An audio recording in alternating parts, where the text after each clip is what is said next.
Result આવી ગયું છે એસટીઆઈનું, તો સારું રહ્યું. એમ તો એક્સપેક્ટેડ હતું, એની આસપાસ રહેશે, એની આસપાસ રહ્યું, વધારે કંઈ છે નહીં.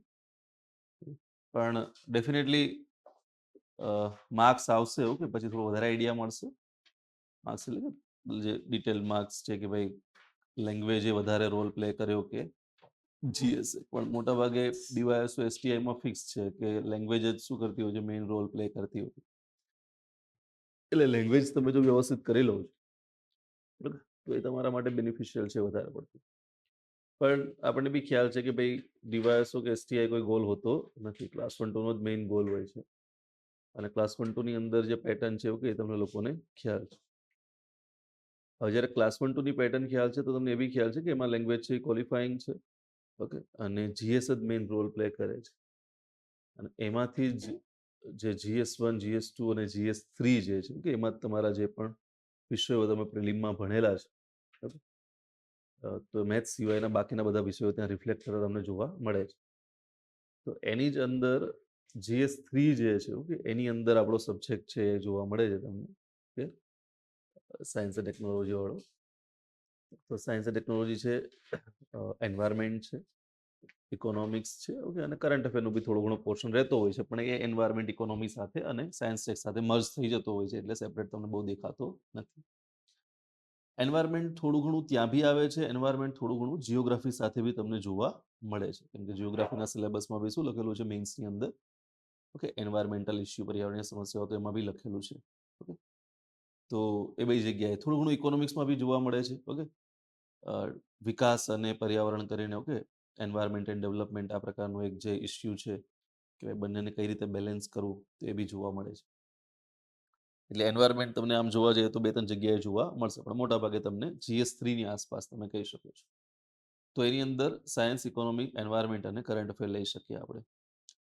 હવે સાયન્સ જે છે એવું કે એ સબ્જેક્ટ તરીકે તમે સમજો કે વાત કરો છો જ્યારે ક્લાસ 1-2 ની મેઇન્સની, એક્ઝેક્ટલી ક્લાસ 1-2 ની મેઇન્સમાં એનું વેઇટેજ જે છે ઓકે, ઓવરઓલ આખો જે સિલેબસ છે એના કમ્પેરિઝનમાં ઠીક છે, મતલબ બાકીના સબ્જેક્ટ જેટલું જ છે, એનું કોઈ એક્સ્ટ્રા કોઈ વેઇટેજ છે નહીં વધારાનું.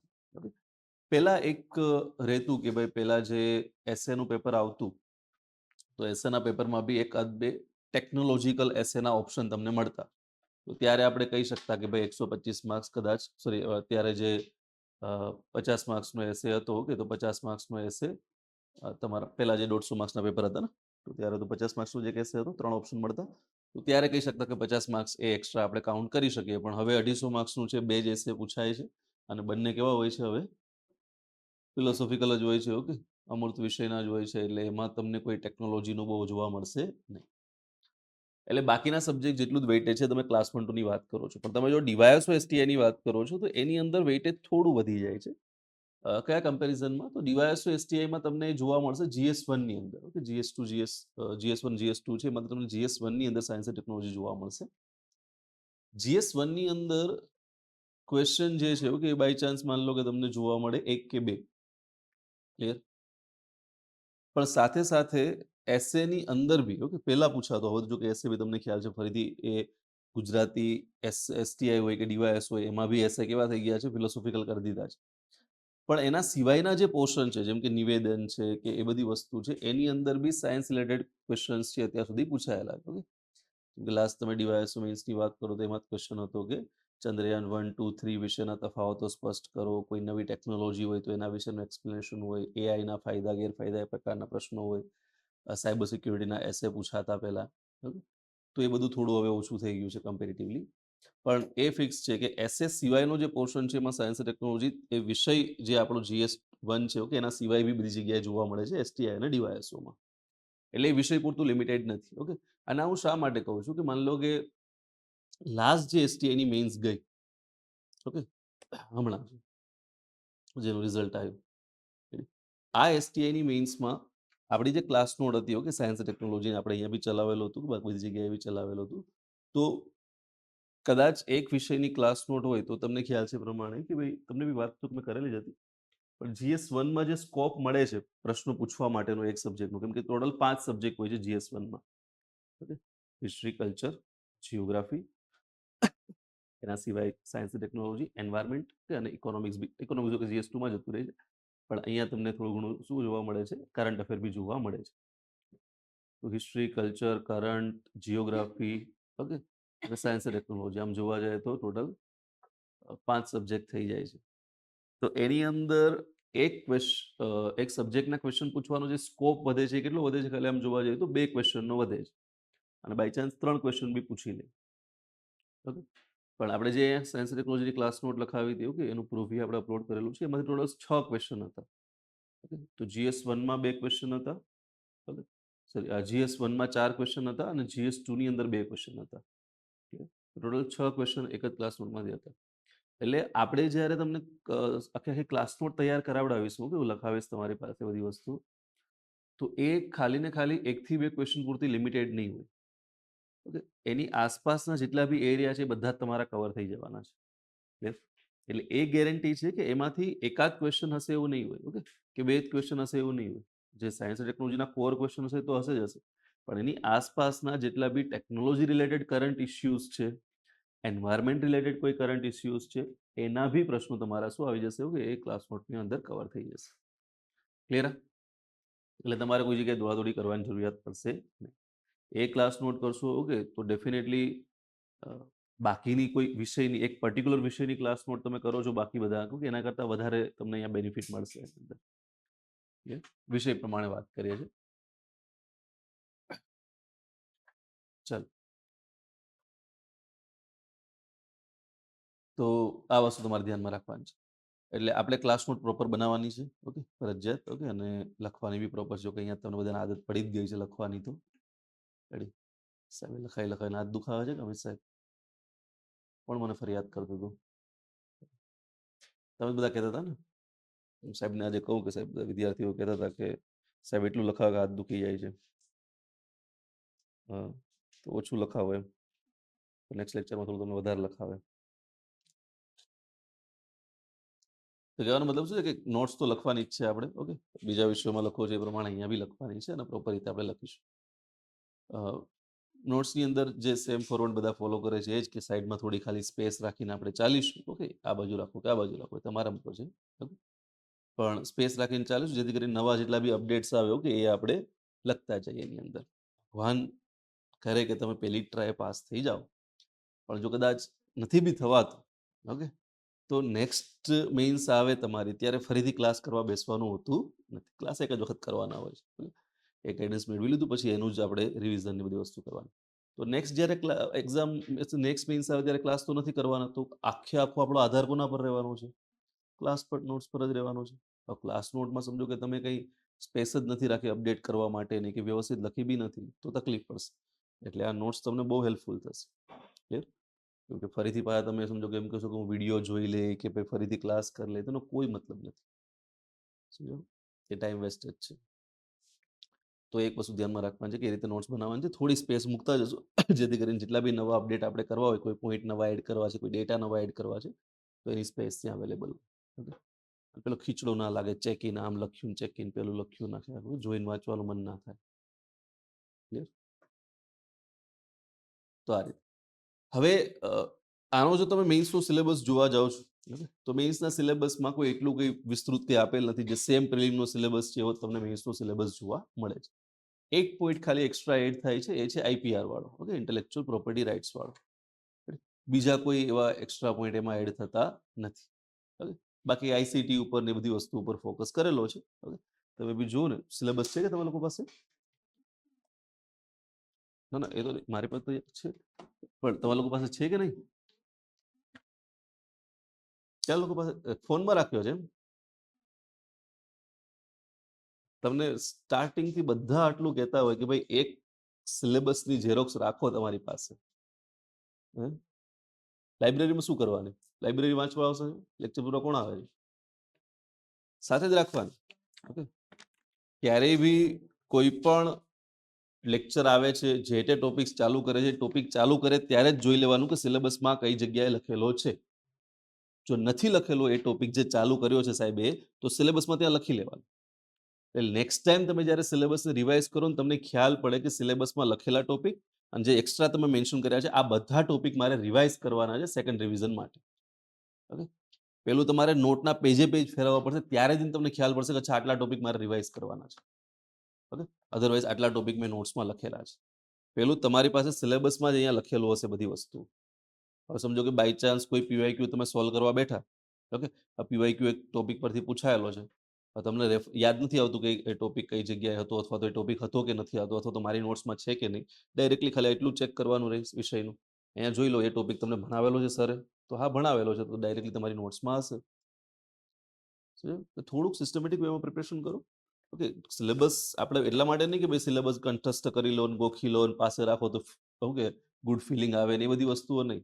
સિલેબસ એના માટે કે આપણી એક ઇન્ડેક્સ જેવી તૈયાર થઈ જાય દરેક સબ્જેક્ટની એક જ જગ્યાએ. ઓકે, સિલેબસમાં લખેલા ટોપિક છે એને રાઉન્ડ કરી દેશું જે સર ભણાવશે એને, અને જેટલા બી નવા ટોપિક સર ભણાવે છે ઓકે એને સાઈડમાં લખતા જશું જે સિલેબસમાં નથી લખેલા. ઓકે, અને ઘણા ટોપિક એવા છે કે જે સિલેબસમાં નથી લખાયેલા પણ જે તે ફેકલ્ટી તમને ભણાવશે. એનું કારણ છે કે એના કોર સિલેબસમાં છે પણ સિલેબસમાં મેન્શન નથી કરેલા. ઓકે, તો એ વિષય તમારે ભણવો હોય તો એ ટોપિક આવવા જ જોઈએ, પણ સિલેબસમાં લખેલું નથી. જેમ કે તમે સમજો કે આ તમે પ્રિલિમનો સિલેબસ વાંચો, ક્યાંય જનરલ સાયન્સ લખેલું છે? નથી લખેલું ને ક્યાંય જનરલ સાયન્સ, પણ તો બી જનરલ સાયન્સના પ્રશ્નો આવે છે. શું લખેલું? રોજબરોજના જીવનમાં વિજ્ઞાન. તો હવે એના પછી જનરલ સાયન્સના પ્રશ્નો દાબે છે. એસટીઆઈમાં તમે જોયું હતું ને, સોરી ડીવાયએસઓમાં સેમ એસટીઆઈમાં બી એવું જ થશે. સમજ્યા તમને? એટલે કહેવાનો અર્થ શું છે કે એ વસ્તુ જો આપણે કરવી છે, ઓકે, તો એના માટે થઈને શું હોય છે પહેલાથી પ્રિપેર રહેવું પડશે. અને પ્રિપેર કઈ રીતે હશું? બસ આ રીતે આપણી પાસે આખે આખું એક એ વિષયનું આખું સ્કેલેટન હોવું જોઈએ. સાદી ભાષામાં એ વિષયની ઇન્ડેક્સ હોવી જોઈએ જે આપણે ભણેલી છે, બુકમાં છે એ નહીં. આપણે જે ઇન્ડેક્સ ભણેલી છે એ ઇન્ડેક્સ આપણી પાસે હોવી જોઈએ. અને હું તો કહું છું જ્યારે બી લખો ને ત્યારે લખી નાખવાનું કે પહેલા કયો ટોપિક ભણ્યો, તો જે બી ટોપિક તમે ફર્સ્ટ ભણો છો એના રાઉન્ડ કરીને 1 લખી નાખો. બીજો ટોપિક ભણો રાઉન્ડ કરીને 2 લખી નાખો. પછી ત્રીજો ટોપિક સિલેબસમાં નથી લખો તો 3 કરીને સાઈડમાં લખી નાખો, 4 કરીને સાઈડમાં લખી નાખો. આ રીતે તમારી પાસે આખી ઇન્ડેક્સ હશે કે ભાઈ કઈ ક્રોનોલોજીમાં હું ભણેલો છું. તો નેક્સ્ટ ટાઈમ તમારે કદી બુક રીડ કરવી છે, રેફરન્સ સોર્સ યુઝ કરવો છે, તો તમને ક્રોનોલોજી જે ક્રોનોલોજીમાં તમે ભણેલા હશે ને એ ક્રોનોલોજી ખ્યાલ હશે. તો ડાયરેક્ટલી એ ક્રોનોલોજીમાં તમે બુક બી વાંચી શકો. એટલે થોડુંક એ રીતે કરશો તો પ્રોબ્લેમ નહીં થાય. ઓકે, બાકી મેઇન્સની અંદર થાય છે શું? મેઇન્સની અંદર જે મોટા ભાગે મને જોવા મળ્યું છે વિદ્યાર્થીઓને કેવી એક પ્રકારની આદત પડી ગઈ છે, ક્લાસમાં આવો, સર લખાવે છે લખો, એને ગોખો અને મેઇન્સ પાસ કરો. એમ પાસ નહીં થાય. જો એવું તમે આધાર રાખો છો કે એવો ભરોસો રાખો છો તો પ્રિલિમ પાસ થઈ જવાશે એમાંથી, કે સર લખાવી એટલે ગોખી નાખ્યો એટલે પ્રિલિમ પાસ. પણ મેઇન્સમાં એવું થશે નહીં. એટલે તમારે તમારી રીતે પ્રિપેર થવું પડશે. હું તો કહું છું કે જ્યાં સુધી ફેકલ્ટી અટકે છે ને આપણે ત્યાં સુધી અટકવાનું નથી. ઓકે, માની લો કે ક્લાસની અંદર સમજો કે એક્ઝામ્પલ તરીકે 50 વિદ્યાર્થી હોય તો 50 વિદ્યાર્થી સેમ કન્ટેન્ટ લખવાનું છે જે ફેકલ્ટી લખાવશે. ક્લિયર? હવે સમજો કે 50 ની ગોખણ શક્તિ સારી હોય તો 50 સેમ કન્ટેન્ટ ગોખીને સેમ કન્ટેન્ટ ઉતારવાના છે. એમાં તમે આશા રાખો કે નહીં બધા કરતા મને વધારે માર્ક્સ મળવા જોઈએ, કઈ રીતે મળશે? કે ડીસી કે ડીવાયએસપી ની પોસ્ટ જે છે 50 હોતી નથી. સમજો? જે ટોપ લેવલની આપણે પોસ્ટ જોઈએ છે 50 નથી એમ. તો બહુ ઓછી પોસ્ટ હોય છે. તો શું કરવાનું? ઓકે, તો બાકી બધા કરતાં બી આપણે જાતે કંઈક કરવાનો પ્રયત્ન કરવાનો. જાતે શું કરી શકો? તમે એનરિચમેન્ટ કરી શકો. કે ફેકલ્ટી લખાવે છે એટલા પૂરતું નહીં. હું મારી રીતે બી શું કરીશ, જ્યારે રિવિઝન કરીશ આનું, ત્યારે એ ટોપિકને ઓનલાઈન રિફર કરીશ, કોઈ બુકમાંથી રિફર કરીશ અને એને એનરિચ કરીશ. મારી રીતના અમુક પોઈન્ટ્સ હું એડ કરીશ. જેથી કરીને મારું જે કન્ટેન્ટ બનશે ને ઓકે, એ કેવું બનશે, એકદમ ફૂલ પ્રૂફ બનશે કે એની બહાર હવે મારે કંઈ લખવાની જરૂરિયાત અથવા તો આની બહાર કશું રિવિઝન કરવાની જરૂરિયાત નથી.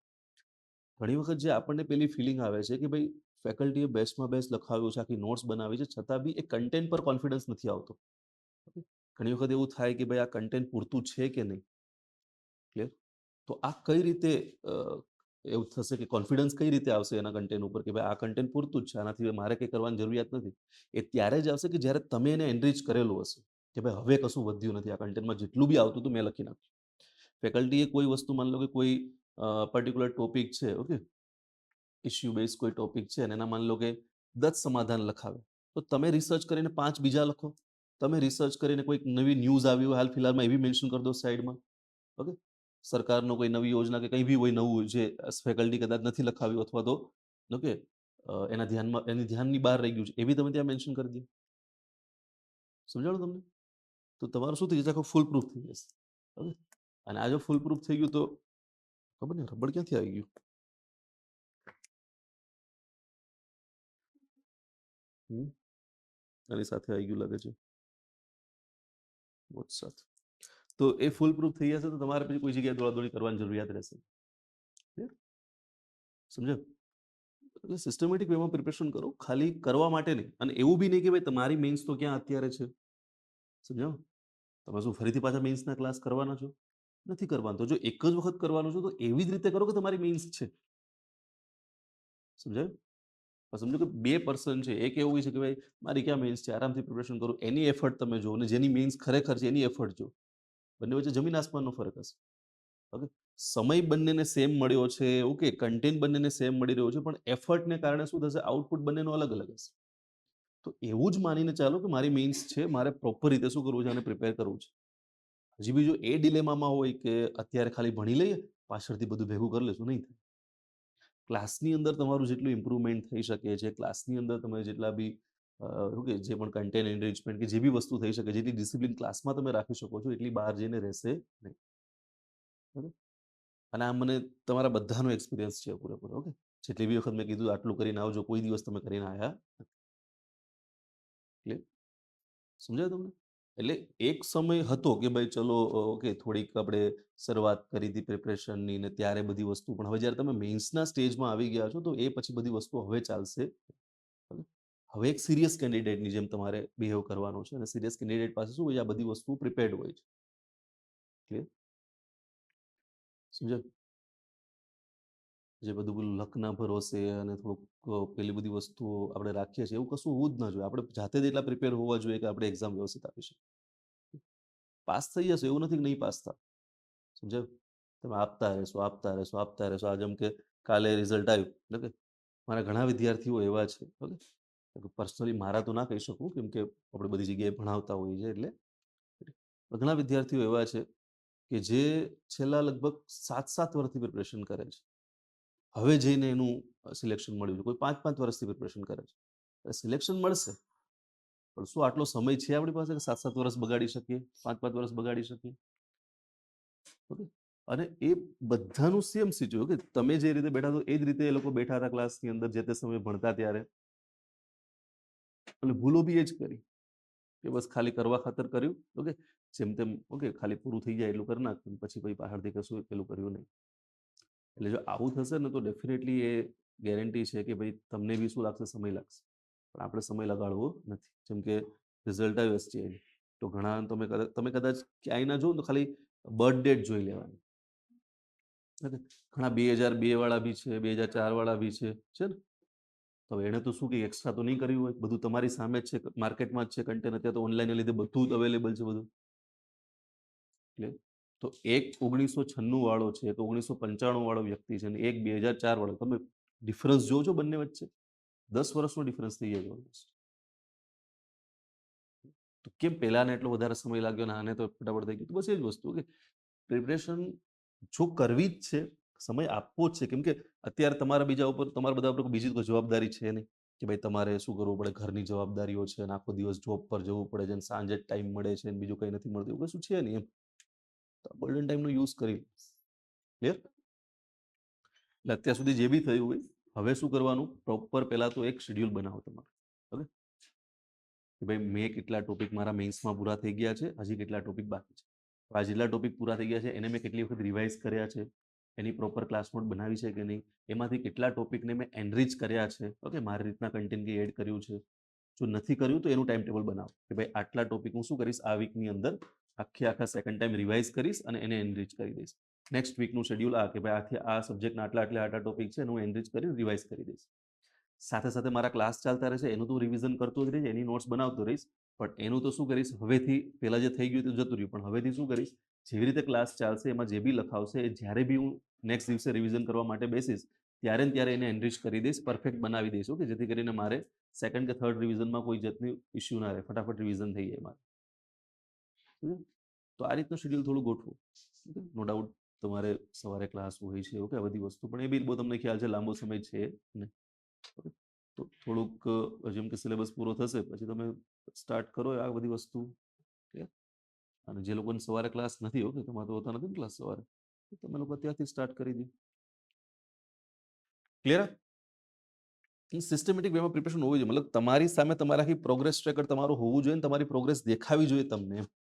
પેલું જે હું તમને ક્લાસમાં કહેતો હોય કે સવારે ઉઠીને એમ નથી થયું કે ભાઈ આજ તો શું છે એવું કે યુદ્ધ કરવાનું મન છે તો હિસ્ટ્રી લઈને ભાગ્યા ને આજ તો એમ થાય છે કે બંધારણનું કંઈક મન છે તો બંધારણ લઈને ભાગ્યા. સમજાય એ રીતનું નહીં એમ.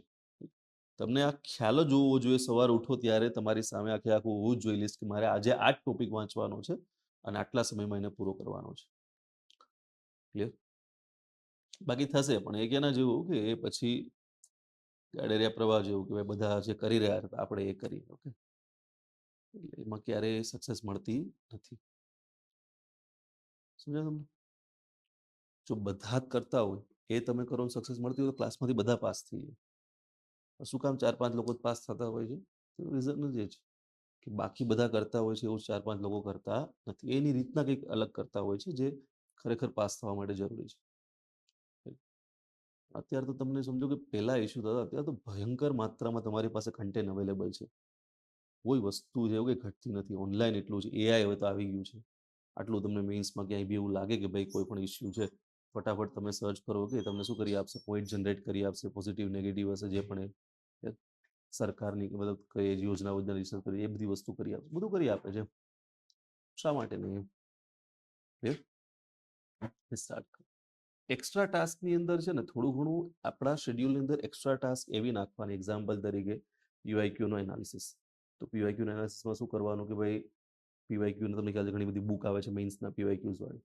તો એને લીધું જે તે વિષયનો આખો એનાલિસિસ કર્યો કે ભાઈ માન લો કે હિસ્ટ્રી છે તો વેદિકમાંથી કેવા પ્રશ્નો પૂછાય કે ભાઈ સ્ત્રીઓની સ્થિતિ વિશે પ્રશ્ન પૂછાયેલા છે. ઓકે, સિંધુ છે તો સિંધુના ધાર્મિક માન્યતા વિશે પ્રશ્ન પૂછાયો છે કે પછી એના નગર આયોજન વિશે પ્રશ્ન પૂછાયો. આ રીતનું આખું વિષયનું એક લિસ્ટ બનાવી નાખ્યું. ઓકે, કે ભાઈ આટલા આટલા વસ્તુ બધી પ્રશ્ન પૂછાયેલો છે. તમારી પાસે આખી રૂપરેખા તૈયાર છે એની કે આ વિષયમાંથી શું પૂછાઈ શકે છે ને શું પૂછાયેલું છે. એટલે એની આસપાસ તમને પ્રિપરેશન કરવામાં એટલો પ્રોબ્લેમ આવશે નહીં. તો એ એક એક્સ્ટ્રા ટાસ્કમાં એડ કરો. બીજી એક્સ્ટ્રા ટાસ્કમાં શું એડ કરવાનું? ટોપરના પેપરનું એનાલિસિસ. કે માન લો કે ભાઈ જે ટોપિક મારો ચાલી ગયો છે, ઓકે, એના પરથી કોઈ એક પ્રશ્ન પૂછાયો છે, ઓકે, આ એક્ઝામમાં ડીવાયએસમાં પૂછાયો છે. તો તમને ખ્યાલ ટેલિગ્રામ પર ટોપરના પેપરો મળી રહે છે. એ પર્ટિક્યુલર એક્ઝામને સર્ચ કરો, એમાંથી એ જીએસનું પેપર ડાઉનલોડ કરો ટોપરનું અને જો એણે શું આન્સર લખ્યો છે. તો સારા માર્ક્સ મળ્યા છે તો એ ચેક કરો કે શા માટે સારા માર્ક્સ મળ્યા છે આને. અને કદાચ હું જો વિચારે આનો આન્સર તો હું કયા કયા પોઈન્ટ ના લખી શક્યો અથવા તો ઓકે એક્સ્ટ્રા પોઈન્ટ આમાં કયા એડ કરી શકું. તો આવી રીતના રોજનું ખાલી અડધી 1 કલાકની એ ટાસ્ક એડ કરવાની કે હું કંઈક આવું કરીશ રોજ.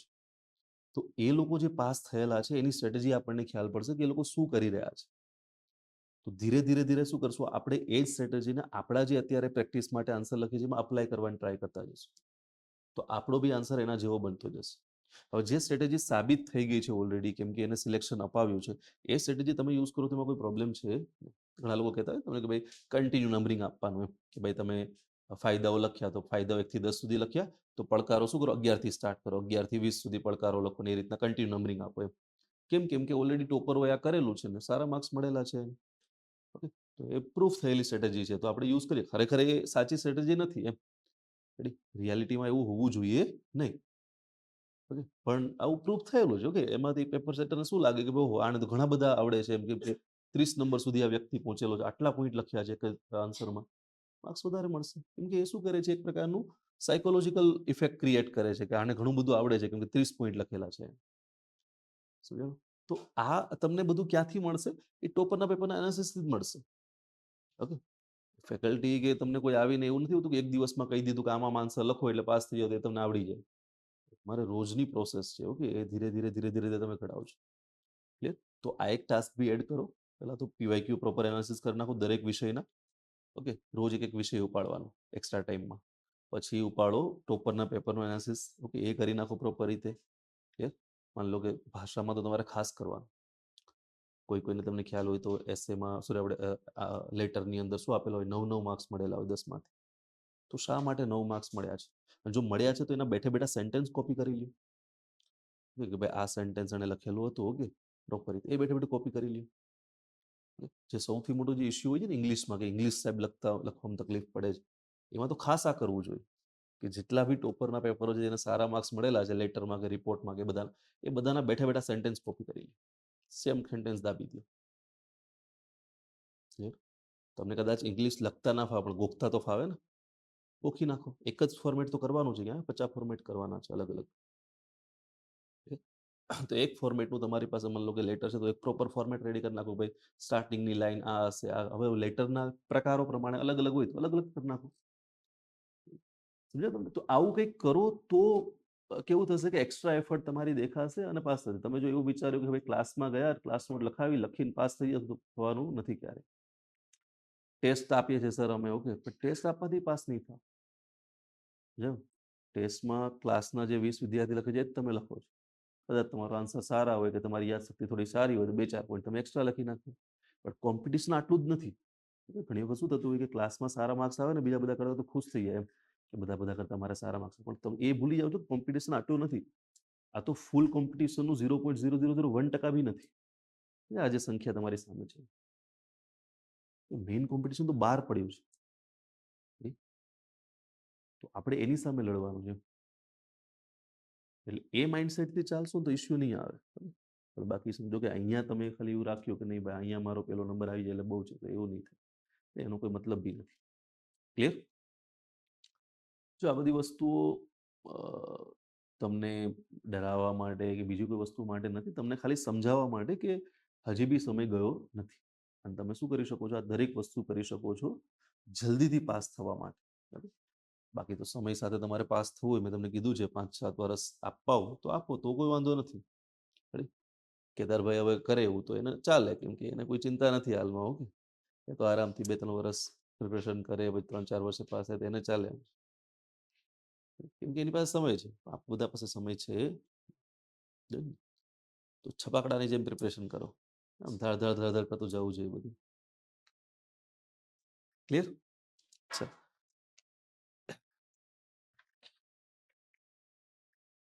જો ભાઈ આમને સિલેબસ તમે જો, ઓકે, એમણે શું કર્યું છે કે સિલેબસના દરેક પોઈન્ટને ડિફાઇન બી કર્યા છે અલગ-અલગ, કે ભાઈ આમાં શું આવી શકે, આની અંદર શું આવી શકે. તો એ બી તમારે કરવાનું. ફેકલ્ટી તો તમને કરાવતા જ હોય છે, એનાથી બી કરી શકો, તમારે સેપરેટલી બી કરવું હોય તો બી કરી શકો, કે આ પર્ટિક્યુલર ટોપિક છે તો આમાં શું આવી શકે એમ. ઓકે, તો એને સાદી ભાષામાં કહેવા દે કે ભાઈ એલોબરેટ કરો આખા સિલેબસ, તોડો સિલેબસને, કટકા કરો એના. ઓકે, આમાં હજી શું આવી શકે, ડીપના ટોપિક જે સબ ટોપિક હોય એ લખો. તેવું કરો એટલે પ્રોબ્લેમ નહીં આવે. હજુ મેં તમને કીધું પ્રમાણે, ઓકે, કે સેમ જ સિલેબસ છે.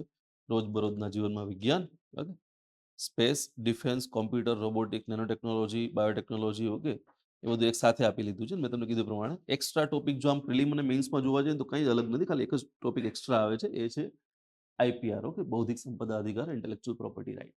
બાકી સેમ જે પ્રિલિમમાં છે એ જ તમને શું જોવા મળે છે, સિલેબસ મેઇન્સમાં જોવા મળે છે. તો તેમાં કશું એક્સ્ટ્રા છે. અને પ્રિલિમ તો તમે આખી શીખેલા જ છો. તો તમારે શું કરવાનું, મતલબ કે પ્રિલિમમાં જેટલું બી આપણે શીખ્યા છે, ઓકે, એના પછી તમને પ્રશ્ન આવશે તો એ પ્રિલિમમાં શીખેલા કન્ટેન્ટને મેઇન્સના ફોર્મેટમાં લખી નાખવાનું. ડન? તો આ તમારો સાયન્સનો આખો સિલેબસ પૂરો. અને જે એક્સ્ટ્રા ટોપિક જે આપેલો છે આઈપીઆર, ઓકે, આઈપીઆર ની અંદર શું આવે? બૌદ્ધિક સંપદા અધિકારોમાં શું આવે? ઓકે, તો એની અંદર શું આવશે? તો મેઇનલી કોપીરાઇટ છે, પેટન્ટ છે, ઓકે, ટ્રેડમાર્ક ને આ બધી વસ્તુ જે આવતી હોય છે. તો અલ્ટિમેટલીમાં શું હોય છે, કોઈ વ્યક્તિ જે છે, ઓકે, એ પોતાની બૌદ્ધિક ક્ષમતાઓ છે, ઇન્ટેલેક્ચુઅલ પ્રોપર્ટી છે, સાદી ભાષામાં મગજનો ઉપયોગ કરીને શું બનાવે? ઓકે, શું તો પોતાની જે બુદ્ધિમત્તા છે, ઓકે, એનો ઉપયોગ કરીને શું બનાવે? કોઈ વસ્તુ બનાવે. કોઈ શોધ કરે, કોઈ સર્જન કરે, કોઈ લેખન કરે, કોઈ સાહિત્ય બનાવે, કોઈ મૂર્તિ બનાવે, જે બી બનાવે, એના ઉપર શું મળશે એને? એના ઉપર એને અધિકાર મળશે કે ભાઈ આ શું છે, એની બૌદ્ધિક ક્ષમતાઓને કારણે બનાવેલી વસ્તુઓ છે. અને એ અધિકાર શું હોય છે? એ અધિકાર છે કે એ વસ્તુ સેલ કોણ કરી શકે, વેચી કોણ શકે? એ જ વ્યક્તિ વેચી શકે. ઓકે, અધરવાઇઝ એ વ્યક્તિ જેને પરમિશન આપે એ જ વેચી શકે. તો એ જે વસ્તુનું સર્જન કર્યું છે, ઓકે, શોધ કરી છે, એ બધું શું આવશે? એની ઇન્ટેલેક્ચુઅલ પ્રોપર્ટીમાં આવશે. અને ઇન્ટેલેક્ચુઅલ પ્રોપર્ટી જે છે, ઓકે, એ પછી એ જાહેર એટલા માટે કરવામાં આવતા હોય છે અલ્ટિમેટલીમાં કે વ્યક્તિ જે છે, ઓકે, એ વ્યક્તિ જે એની પાછળ મહેનત નાખી છે, ઓકે, એફર્ટ્સ નાખી છે, એનું શું થાય? એનું ઓકે, એનું સંરક્ષણ થાય અને કોઈ બીજો એનો મિસયુઝ ના કરી લે. બાય ચાન્સ સમજો કે કાલ સવાર ઉઠીને તમને મન થયું કે ભાઈ હું શું બનાવું, એક ઓકે પાણીથી ચાલતી કાર બનાવું. પાણી નાખો ને ભાગે એમ. તમને એવું થયું. આ સમજો કે પાણીથી ચાલતી તમે કાર બનાવી લીધી. પણ તમારી પાસે એટલા પૈસા તો નહીં હોય કે તમે આખો મોટો ફેક્ટરી નાખો ને એનું મેન્યુફેક્ચરિંગ કરીને બધાને વેચો. તો એ શું કરશે કે મોટો વ્યક્તિ આવીને તમારી કાર જોઈ લેશે અને એવી સેમ ડિઝાઇન વાળી કાર બનાવી નાખશે. ઓકે, એટલે સેમ ડિઝાઇન વાળી કાર બનાવીને કે એની પાસે તો પૈસા છે તો એને મેન્યુફેક્ચરિંગ નાખીને વેચવાનું ચાલુ કરી દીધું. સમજાયું તમને? અને તમે કદાચ સમજો કે તમે બી ચાલુ કર્યું પણ તમારી પાસે એટલા બધા પૈસા નથી. તમારી કારની પ્રાઇસ ઓલા લોકો કરતા તો મોંઘી જ હોવાની છે. એ તો માસ પ્રોડક્શન કરશે, સસ્તી કરી નાખશે. તો બી તમે ટકી નહીં શકો માર્કેટમાં. ક્લિયર? એટલે આવું થવાથી થશે શું? આવું થવાથી એ વ્યક્તિ જે છે એ બીજી વખત ક્યારેય ઇનોવેશન કરશે નહીં. એને ખબર છે કે હું 5-10 વર્ષ મારા નાખીશ, આટલા પૈસા નાખીશ, પણ છેલ્લે તો કોઈ ચોરી જવાનું છે એને. ડિઝાઇન તો કોઈ ચોરી કરી લેશે, તો કરવાનું શું કામ આ બધી વસ્તુ? તો નહીં કરે. પણ ત્યાં સરકાર આવીને શું કહે છે કે ના, એવું નથી. ઓકે, તમે કરો, આના ઉપર અમે તમને અધિકાર આપીશું, એ અધિકારોનું રક્ષણ બી અમે કરીશું. રેડી? તો કોઈ પણ શું કરે છે, તમે મૂવી રિલીઝ કરો છો અને ટેલિગ્રામ પરથી ડાઉનલોડ કરે છે, તો એ બધાનું લિસ્ટ રાખશું અમે, અને એક સમય જ્યારે આવશે ત્યારે શું કરશું, બધાને પકડીને જેલમાં નાખશું. જેટલા બી લોકોએ તમે ટેલિગ્રામ પરથી ડાઉનલોડ કરેલા હોય મૂવી, યાદ રાખજો આજથી તો કાલ તમારે જવાનું તો છે જ. પછી તમે જે આ બધા ઇન્સ્ટિટ્યૂટની બુકો હોય છે એની પીડીએફઓ બનાવીને શેર કરેલી હોય, એ બી તમે ડાઉનલોડ કરેલી હોય, તો બી આજની તો કાલ તમારે જવાનું છે, ફાઇનલ છે. તમારા નામ બધા નોંધાઈ જ ગયા છે ત્યાં કોપીરાઇટની અંદર. અને આ તો મસ્તી નથી કરતા, રિયાલિટી છે. તમને ખ્યાલ હોય તો હાલમાં જ જે આપણો ડિજિટલ ઇન્ડિયા એક પસાર થયો કે એની અંદર સરકારે જે અટકેલો એટલા માટે હતું કેમ કે નવી ન્યાય સંહિતા લાગુ થઈ છે. ઓકે, અને આ એક્ટ પસાર થવાનો. હવે એક્ટે શું આપી દીધું સાદી ભાષામાં, આ લોકોને પાવર આપી દીધો છે. એટલે લિસ્ટ તો હવે તૈયાર જ છે, પાવર બી મળી ગયો છે. શોર્ટ ટાઈમની અંદર શું કરશે, કદાચ બની શકે કે ઇલેક્શનનું હોય થોડુંક ઉપર નીચે થાય, બાકી શું કરશે, ડાયરેક્ટલી એક્શન લેવાનું સ્ટાર્ટ કરશે. અને વન બાય એકને પકડશે. જેમ કે થોડોક ટાઈમ પહેલાનો જે કિસ્સો કહું કે એક જગ્યાએ હું લેક્ચર લેવા માટે જતો હતો, ત્યાં ઓફિસમાં કામ કરતો એક વ્યક્તિ છે, એણે 2019માં કંઈક ઇન્સ્ટાગ્રામ પર અપલોડ કર્યું હશે. અને એ થોડુંક અબ્યુઝિવ હશે અથવા તો એ પ્રકારનું કંઈક હશે, તો એને હમણાં સમન આવ્યું. પોલીસ પોલીસ સ્ટેશન બોલાવે, એમ સમન આવે પહેલા પોલીસ સ્ટેશન બોલાવે, અને કદાચ ના જાવ તો પછી પકડીને લઈ જાય.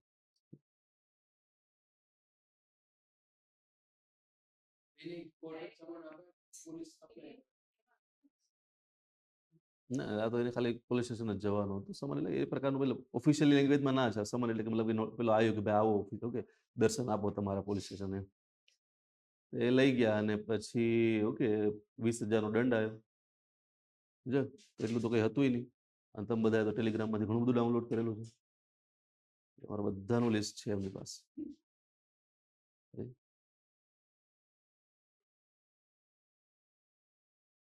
બધું જ તમે પણ ડાઉનલોડ તો કરેલું હતું ક્યારેક ને ક્યારેક. તો પછી તમે જે આ ક્લાસીસના વિડીયો જે લીક થતા હોય એ ડાઉનલોડ કરેલા હોય, ફોરવર્ડ કરેલા હોય, બધાનું લિસ્ટ છે.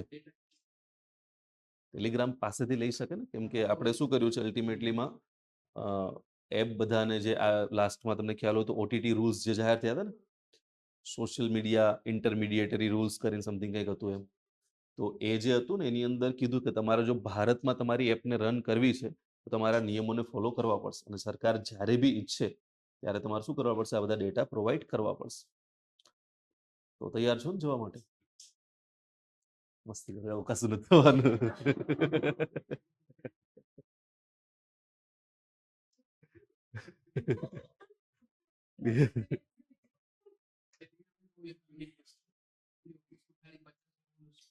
બહુ ઓછો છે. એ જેટલા બી લોકોએ ઓપન સોર્સ બનાવી છે ને જે વસ્તુઓ, ઓકે, એની અંદર મોટા ભાગે સ્ટાફ ઓછો છે. જેમ કે લિનક્સ જે છે, ઓકે, લિનક્સ તો કેવડી મોટી ઓપરેટિંગ સિસ્ટમ છે. હા, સિંગલ પેજ છે.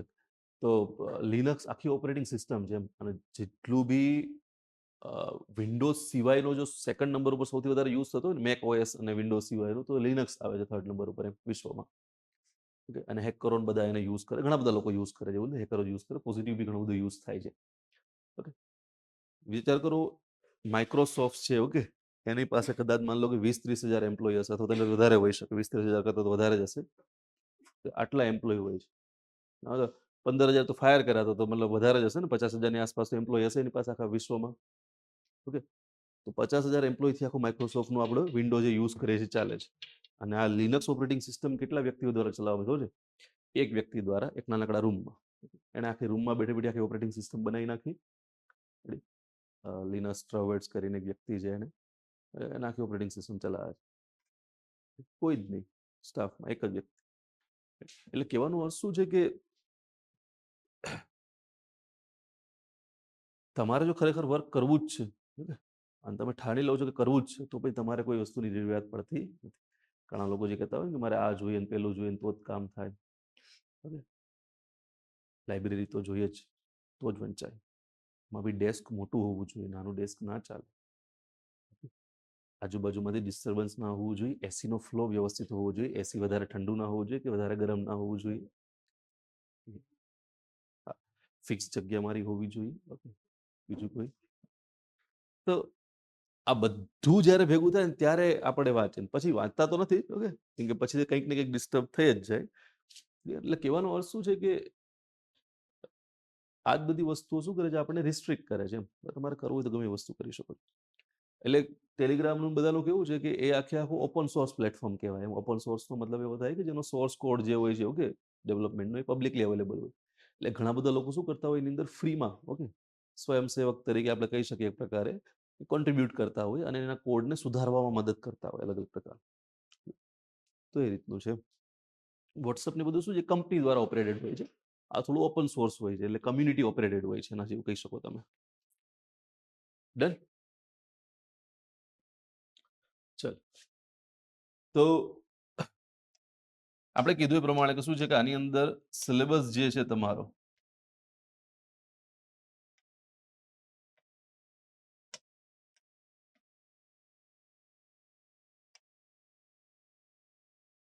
ઓકે,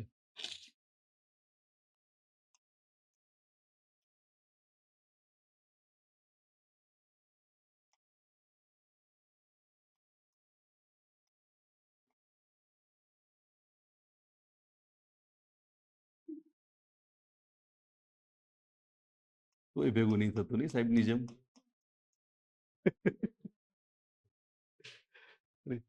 બહુ ટ્રાય કરી મેં, પણ તોય ભેગું નહીં થતું આમાં. સર મને લાગે એના હાથમાં કંઈક આમ ગિયર વિયર ફિટ કરેલા છે, અક્ષર સારા નીકળે છે. તો આની અંદર તમે જોવા જાવ તો એક્ઝામ્પલ તરીકે વાત કરી મુજબ શું છે, એક ટેકનોલોજીનો પાર્ટ છે. ટેકનોલોજીના પાર્ટની અંદર મેઇનલી જે આપણે કહીએ છીએ પ્રમાણે કે ભાઈ આની અંદર તમારી સ્પેસ ટેકનોલોજી આવશે, માની લો કે ડિફેન્સ ટેકનોલોજી આવશે, જે તમારા સિલેબસમાં લખેલી છે, વાત કરું છું. થર્ડ તમારું આઈસીટી આવશે. ફોર્થ રોબોટિક્સની લખેલું છે, પણ રોબોટિક્સના પ્રશ્નો જીપીએસસીમાં ક્યારેય જોવા મળ્યા નથી. કેમ કે રોબોટિક્સ ખરેખર હવે એટલો કોઈ હાઇલાઇટેડ ટોપિક નથી. જે તે સમયે હતું રોબોટિક્સ નવું નવું આવ્યું ત્યારે. હવે જે મેજોરિટી ઓફ આખો ફોકસ છે કોના ઉપર છે? એઆઈ પર છે. તો રોબોટિક્સ વાળો એટલો બધો આઈઓટી એઆઈ એના ઉપર છે. તો રોબોટિક્સ વાળો તમને ક્યારેય એવો બધો પ્રશ્ન જોવા મળ્યો. તો આઈસીટી લઈ લ્યો કે એના પછી ન્યુક્લિયર લઈ લ્યો. ઓકે, બાયોટેકનોલોજી જે છે ઓકે, એ આઈ થિંક તમારા સિલેબસમાં લખેલું નથી. એડ કર્યું છે બાયો નેનો એડ કર્યું છે ને? જૂના સિલેબસમાં આમાં હતું ને, એસટીઆઈ ડીવાયએસઓમાં.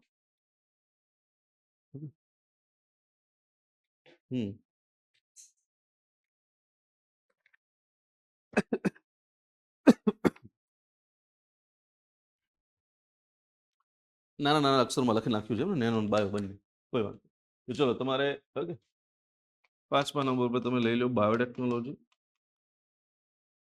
અને 6 નંબર ઉપર તમે લઈ લઈએ નેનો ટેકનોલોજી.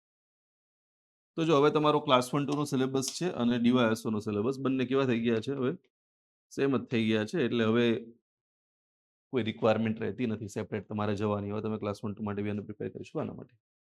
એક ટોપિક ટેકનોલોજી સિવાયનો જે ટોપિક છે, ઓકે, એ છે એનર્જી વાળો, ઉર્જા વાળો જે ટોપિક છે. અને આના સિવાયનો જે એક ટોપિક છે, ઓકે, એ છે સાયન્સ વાળો. હવે આજે બાયફર્ગેશન આપણે આપ્યું સિલેબસનું. આની અંદર ધ્યાનમાં શું રાખવાનું છે કે ટેકનોલોજી વાળા જે ક્વેશ્ચન્સ છે ઓકે એ જનરલી કેવા હશે, સ્ટ્રેટ ફોરવર્ડ પ્રશ્નો હશે, એટલા બધા કોઈ એનાલિટિકલ હશે નહીં. આ વિષયની ખાસિયત એ છે કે સિલેબસ મીન્સનો આનો બહુ નાનો છે. ક્વેશ્ચન કોઈ એટલા બધા એનાલિટિકલ હોતા નથી, સ્ટ્રેટ ફોરવર્ડ પ્રશ્નો હોય છે. ઓકે, અને લખવા માટે તમારી પાસે શું હોય છે, કન્ટેન્ટ સારી માત્રામાં હોય છે. કેમ કે ઘણી બધી ટેકનોલોજી, ઘણી બધી વસ્તુ આપણે શીખ્યા હોય છે, એ બધામાંથી થોડું થોડું નાખી દેશો તો બી શું થશે, તમારી પાસે કન્ટેન્ટ ખાસું એવું થઈ જશે. ક્લિયર? તો આ રીતે જ્યારે આપણે જોવા જઈએ છીએ ઓકે, તો એ પ્રમાણે શું છે, આ થોડો ઇઝી પોર્શન છે તમારા માટે. થોડા ઘણા જે પ્રશ્નો અહીંયાથી આવે છે ઓકે, એ બી કોના પરથી મેઇનલી જોવા મળે છે આપણને, ઓકે, રિન્યુએબલ એનર્જીની આસપાસના જોવા મળે છે. એનર્જી વાળો પ્રશ્ન છે. અને રિન્યુએબલ એનર્જી એક એવો ટોપિક છે કે જે જીએસના પ્રશ્નોમાં બી અને તમને એસએમાં બી જોવા મળી શકે. પણ મેં તમને કીધું પ્રમાણે કે હવે એસએનો સ્કોપ રહ્યો નથી. પણ જરૂરી નથી. જો તમારે એક વસ્તુ છે કે ભાઈ હંમેશા શું છે ઓકે, જેને આપણે કહી શકીએ અનએક્સપેક્ટેડ માટે તૈયાર રહેવા. ક્લિયર? ક્યારે બી જીપીએસસી શું કરી શકે, પલટી ખાઈ શકે. તો એવું જરૂરી નથી કે ભાઈ ફિલોસોફિકલ જ પૂછ્યા ક્લિયર તો હવે નહીં જ બીજો પૂછે. બની શકે કે ભાઈ ફિલોસોફિકલ જે જીએસ નો ઓપ્શન આપી દે તો શું કરવાનું. એટલે પેલા શું પેટર્ન તમે સમજો ને તો શું હતું પેલા કે એસે ની અંદર પેલા માન લો કે 50-50 માર્ક્સના 3 એસે પૂછાતા. ઓકે, અધરવાઇઝ ભાષાની અંદર 3 કે 5 ઓપ્શન લોકો એસે ના આપતા. તો એમાં અલગ અલગ હોય, એક ઇકોનોમી રિલેટેડ હોય, એક એન્વાયરમેન્ટ રિલેટેડ હોય, એક સાયન્સ રિલેટેડ, એક કોઈ social issue related, okay, woman empowerment કે પ્રકારના સોશિયલ, તો એ રીતના આપતા. ક્લિયર? પછી ધીરે ધીરે શું કર્યું, એસેના પેપરમાં બી એવું 3 ઓપ્શન આવે તો 3 ડિફરન્ટ કેટેગરીના. ક્લિયર? એટલે સમજો કે તમારું ટેકનિકલ નોલેજ સારું છે અને તમને સાયન્સ અને એન્વાયરમેન્ટ અથવા તો ઇકોનોમિક્સના તમને એસે લખતા સારા ફાવે છે, તો તમે ત્રણેયમાંથી એ જ જે ટોપિક છે એના સિલેક્ટ કરી શકો. પછી થોડું ટ્વિસ્ટ કર્યું. પછી ખાલી જે પાર્ટ 3 હતો, C part, okay, part C જે હતો, એની અંદર 3 ઓપ્શન કેના આપવાના ચાલુ કર્યા, ફિલોસોફિકલ એસે, 3 ઓપ્શન. તો આગળ બીજા ઓપ્શન મળતા પણ પાર્ટ સી માં એટલે ફરજિયાત તમારે શું કરવું પડે, એક ફિલોસોફિકલ એસે લખવો પડે. પછી શું કર્યું એને, ઓકે, અગેન જે અત્યારે ચાલે છે એ પેટર્નમાં બધા ફિલોસોફિકલ. ઓકે, ફરે તે ચરે બાંધ્યા ભૂખ્યા મરે. તો બધા ફિલોસોફિકલ આપી દીધા. એટલે હવે તમારી પાસે કોઈ ઓપ્શન રહ્યો નથી. પણ જરૂરી નથી કે એ જ પેટર્ન ફોલો કરે. જો એ આ પ્રકારના ચેન્જીસ કરે તો ફરીથી પાછું જીએસ પર આવી શકે. એટલે ટોપિક જે એવા હાઇલાઇટેડ ટોપિક હોય, પેલા જે કરતા એટલા નહીં કરવાના હોય. કેમ કે હવે એટલા બધા એસે કરવાની રિક્વાયરમેન્ટ જીએસના નથી રહેતી. આપણે ફિલોસોફિકલ તો કરવાનું છે, પણ જે હાઇલાઇટેડ ટોપિક હોય કે જે વારંવાર પહેલા પૂછાતો એસેની અંદર, જેમ કે રિન્યુએબલ એનર્જી છે, જેમ કે ક્લાઇમેટ ચેન્જ છે, જેમ કે સાયબર સિક્યોરિટી છે, તો આ બધાની સાથે જોડાયેલા છે. તો એને ખાસ કરી લેવા એસેના પર્સપેક્ટિવથી, જેથી કરીને કદાચ પૂછાઈ બી જાય તો બી આપણને ઇશ્યુ ના રહે. ના બી પૂછાય તો જીએસમાં તો કામ લાગવાનો જ છે કન્ટેન્ટમાં. તો આ એક પોર્શન છે તમારો. હવે સાયન્સ પરથી બી શું આવેલા છે, પ્રશ્નો આવેલા છે, પણ સાયન્સ પરથી મેઇનલી જે ક્વેશ્ચન આવેલા છે શેમાં આવેલા છે, ડીવાયએસઓ અને એસટીઆઈ માં આવેલા છે. ઓકે, ડીવાયએસઓ અને એસટીઆઈ ની અંદર સાયન્સના પ્રશ્નો જોવા મળે છે. કયા પ્રકારના જોવા મળે છે, તો બેઝિક સાયન્સ તમે કહી શકો, જેમ કે કયા કયા પ્રશ્નો પૂછાયેલા છે. તો તમે જો કદાચ આની અંદર પીવાયક્યુઝ જોવા જશો, ઓકે, તો હું તમને કહીશ અહીંયા, જેમ કે ફોર એક્ઝામ્પલ તરીકે વિટામિન, ઓકે, અને એના સ્ત્રોતો. ઓકે, વિટામિન અને તેના સ્ત્રોતો જણાવો, આવો પ્રશ્ન પૂછાય. એકદમ બેઝિક. તમારે લખવાનું તો ઈંડા અને મછલી ને બધું, આમાંથી વિટામિન મળે ને, વેજીટેબલમાંથી મળતું જ નથી, તો મળે છે, બધામાં મળે છે. તો વિટામિન અને એના સોર્સિસ પૂછાયેલું હતું. એના પછી પૂછાયેલું હતું લાઇફસ્ટાઇલ ડિસીઝ.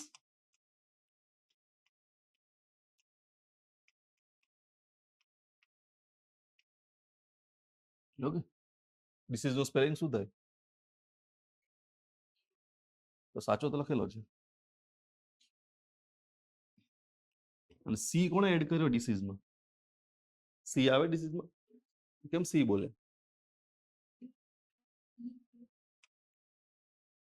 સાચો છે ને, તો પછી સાચો જ. તો લાઇફસ્ટાઇલ ડિસીઝ એટલે શું થાય?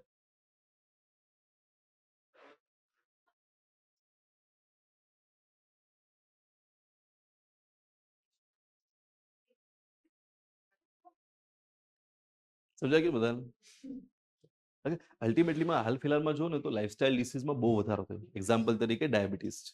ઓકે, એક્ઝામ્પલ તરીકે આ બધા લાઇફસ્ટાઇલ ડિસીઝમાં ડાયાબિટીસ છે એ પેલો રોગ નથી, એ લાઇફસ્ટાઇલ પેલું ડાયાબિટીસ નહીં. ઓકે, જે કદાચ માન લો કે ઓટો ઇમ્યુનિટીથી થાય. ઓકે, એજ સાથે આવે ડાયાબિટીસ, એ બધા નહીં. ક્લિયર? આ ડાયાબિટીસ કયા છે કે જે નાની ઉંમરમાં આપણને જોવા મળે છે વધારે પડતું શુગરનું સેવન કરવાથી. આદત હોય ને કોઈને કે મીઠાઈઓ જે ખાધે જ રાખે એના. કેમ કે તમે સમજો તો અત્યારથી બાળકને નાનપણથી જ શું કરવામાં આવે, ચોકલેટ ને આ બધી વસ્તુનો આદિ બનાવી દેવામાં આવે. તો એ બાળક ડેફિનેટલી 19-20 વર્ષનું થશે, 22 વર્ષનું થશે, ત્યાં ડાયાબિટીસ ડેવલપ કરી લેશે. સમજો? તો એ લાઇફસ્ટાઇલ ડિસીઝમાં આવશે. એના પછી તમે સમજો કે એક્ઝામ્પલ તરીકે માનો કે સ્ટ્રેસનું છે, જેને આપણે શું કહેવાય ડિપ્રેશન બોલીએ છીએ. તો ડિપ્રેશન, એન્ઝાયટી વાળો બી ઇશ્યુ બહુ વધ્યો છે હાલ ફિલહાલમાં. ઓબેસિટી લઈ લ્યો. ઓકે, મેદસ્વીતા ભયંકર વધી છે. એના સિવાય બી તમે આગળ જાઓ છો. ઓકે, બ્લડ પ્રેશરનો ઇશ્યુ બહુ વધ્યો છે. ક્લિયર? તો આ બધા જે ઇશ્યુઝ છે, ઓકે, ઇવન હાર્ટ એટેકને બી તમે લઈ શકો છો. કાર્ડિયાટિક અટેક જે છે, ઓકે, એ બી શું છે કે જે ફૂડને કારણે જોવા મળે છે. ઓકે, તમે લઈ શકો છો. જંક ફૂડને કારણે કોલેસ્ટ્રોલ વધી જશે. તો આ બધા જે ઇશ્યુઝ છે શું લઈ શકીએ આપણે લાઇફસ્ટાઇલ ડિસીઝ સાથે કનેક્ટ કરી શકીએ એને. ઓકે, અને આ જે લાઇફસ્ટાઇલ ડિસીઝ છે એનું પ્રમાણ વધ્યું છે, તો એ જ આના પરથી પ્રશ્ન આવેલો હતો કે ભાઈ શા માટે વધ્યું છે, રીઝન શું છે, બધી વસ્તુ. એના પછી તમે જોવા જાવ તો પ્રશ્ન હતો વાયરસ વર્સિસ બેક્ટેરિયા થી થતા રોગો. વાયરસથી થતા રોગો અને બેક્ટેરિયાથી થતા રોગો, આ બંને ડિફરન્સ શું છે અને શા માટે વાયરસ છે એ વધારે ઘાતક હોય છે, COVID-19 ના પર્સપેક્ટિવમાં સમજાવો, એ પ્રકારનો પ્રશ્ન છે તે સમય આવેલો હતો. તો આવો બેઝિક પ્રશ્ન પૂછી લઈ. કયો રોગ વધારે ઘાતક હોય છે, શા માટે?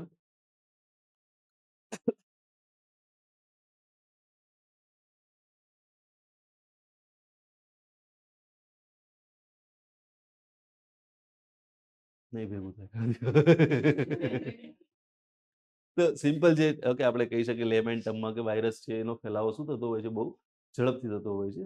એનું સિંગલ રીઝન શું છે, એક તો બહુ શું કહેવાય એટલું સ્મોલ હોય છે, નાનો હોય છે, અને ઇઝીલી શું થઈ શકે છે, હવાની અંદર સસ્પેન્ડ થઈ શકે છે. સસ્પેન્ડનો મતલબ શું થાય?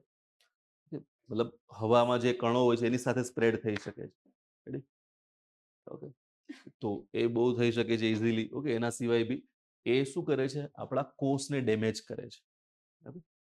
અને ખ્યાલ છે પ્રમાણે શું કરે, ડાયરેક્ટલી સેલને ડેમેજ કરે છે, જ્યારે બેક્ટેરિયા કે જે હોય છે ઓકે એ સેલને ડેમેજ કરતા નથી.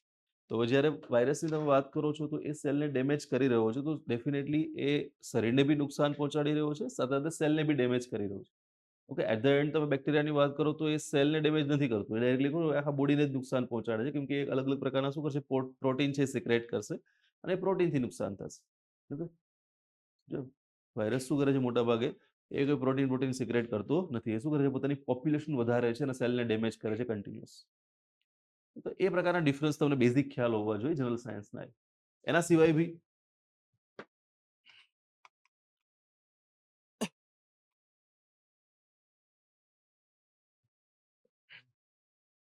જેમ કે તમે ટેકનોલોજીમાં બી લઈ શકો, પણ માન લો કે આરો પરનો પ્રશ્ન હતો, રિવર્સ ઓસ્મોસિસ. ઓકે, તો ટેકનોલોજીમાં બી લઈ શકો અને સાયન્સમાં બી લઈ શકો કે રિવર્સ ઓસ્મોસિસ કોને કહી શકાય. રેડી?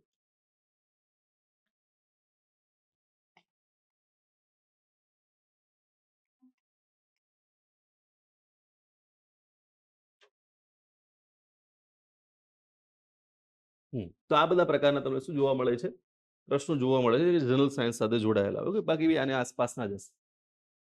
હવે તમે આમાં જો ઓબ્ઝર્વ કરો થોડું ઘણું તો તમને ધ્યાનમાં આવે છે કે જનરલ સાયન્સના જે મોટા ભાગના પ્રશ્નો પૂછે છે એ બાયોલોજી રિલેટેડ વધારે હોય છે. ઓકે, રોગો છે, વિટામિન છે, આ બધી વસ્તુ.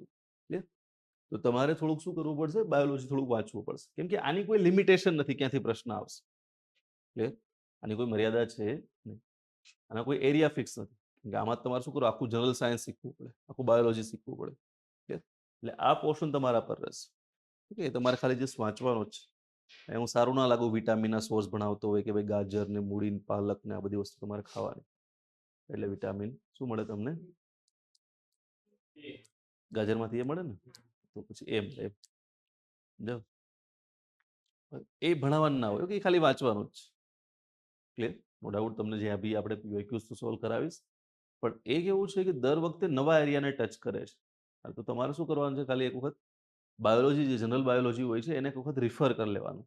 તમને આવડતું હોય વેલ એન્ડ ગુડ, નથી આવડતું તો ખાલી શું કરવાનું, ગો થ્રુ થઈ જવાનું એક વખત, જેથી કરીને ક્યાંયથી બી આવો બેઝિક પ્રશ્ન બોલે, માન લો કે આ વખતે વિટામિન પરથી પૂછ્યો, ઓકે, પછી શું પૂછી નાખે, ઓકે, મિનરલ્સ પરનો કોઈ પ્રશ્ન પૂછી નાખે, ઓકે, પ્રોટીન પરનો અલગ પ્રશ્ન પૂછી નાખે, કોઈ પણ પ્રકારનો પ્રશ્ન આવી શકે. તો એ બેઝિક વસ્તુ છે, એના પર તમારે ખાલી થોડું જોવું પડશે. ઓકે, તો આ રીતે શું કરવાનું છે કે આ 3 પાર્ટ આપણા ડિવાઈડ થાય છે, એટલે મોટાભાગે જે તમારે જે તમારી રીતે કરવાનું છે એ આ પોર્શન છે, અને આ પોર્શનને શું કરવાનું, અત્યારથી જ સ્ટાર્ટ કરી દેવાનું. ધીરે ધીરે ધીરે ધીરે એક ટોપિક ઉપાડતા જઈએ. ઓકે, પહેલા માન લો કે શરીર જે છે, ઓકે, તો એનું તંત્ર અને અલગ અલગ તંત્રોના કાર્યો શું છે એ જોઈ લીધા, અને અલગ અલગ પ્રકારના રોગો જે થાય છે, ઓકે, એ જોઈ લીધા. એ પ્રકારે એટલે બેઝિક તમને ખ્યાલ પડી જશે. હા, આ પ્રકારનું જે હશે ને, ઓકે, એના રિલેટેડ કોઈ રિપોર્ટ કે એવું કંઈ બહાર પડેલું હશે હાલ ફિલહાલમાં કરંટની દ્રષ્ટિએ, તો આપણે લઈ લઈશું. માન લો કે લાઇફસ્ટાઇલ ડિસીઝ પર ન આવ્યો, પણ માન લો કે તમને ખ્યાલ છે કે ઇન્ડિયા અત્યારે ઘણા બધા ડિસીઝ એવા છે કે જેમાં કેપિટલ બની રહ્યું છે, એક પ્રકારે કહી શકાય. ઓકે, તો શુગર કેપિટલ બની રહ્યું છે ઇન્ડિયા. ટીબીમાં બી કેપિટલ હતું, પણ ટીબી તમને ખ્યાલ છે આપણે બહુ ઓછું કરી દીધું છે.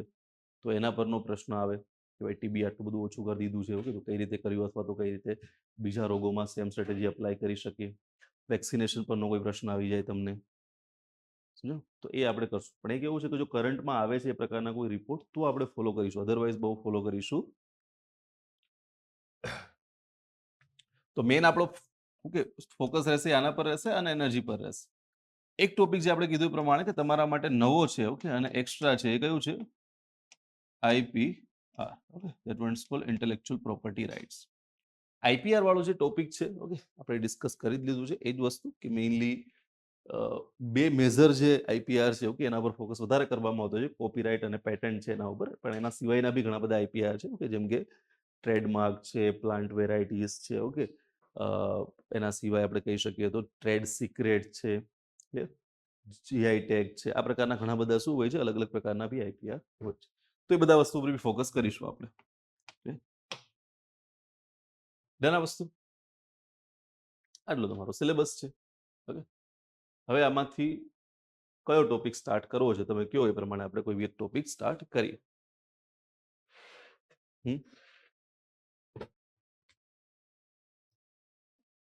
બોલો. તમે ભાગ્યશાળી છો કે તમને ચૂઝ કરવા મળી રહ્યું છે. ચૂઝ કરી લ્યો એટલે આપણે સ્ટાર્ટ કરીએ. શું કરવું છે? એનર્જી સ્ટાર્ટ કરવું છે. બીજું કોઈ? એનર્જી કરવું છે તમારે. બીજા કોઈને? બધાને એનર્જી જ કરવું છે. કેદારભાઈ સ્પેસનું કહી રહ્યા છે. જો હવે આપણે વોટિંગ જે છે, ઓકે, એ કરાવવું જરૂરી બની જાય છે.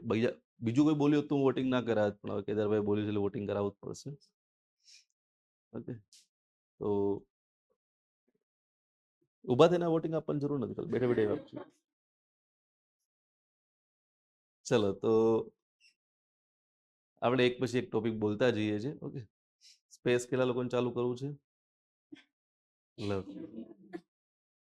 આટલા જલ્દી તમે ફરી ગયા? પછી ડિફેન્સ, બધાને હાથ ઊંચો કરતા એક મત કરજો. પછી ICT, ઓકે, પછી કયું છે? ન્યુક્લિયર, પછી બાયોટેકનોલોજી,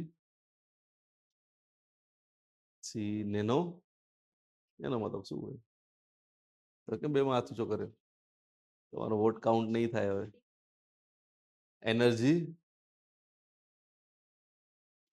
હા, એનર્જીમાં 4 લોકો થઈ ગયા હવે તો. ડિફેન્સ અને એનર્જી વચ્ચે ટાઈ થયું છે. ડિફેન્સમાં લગભગ 3 હતા, 4 હતા. અને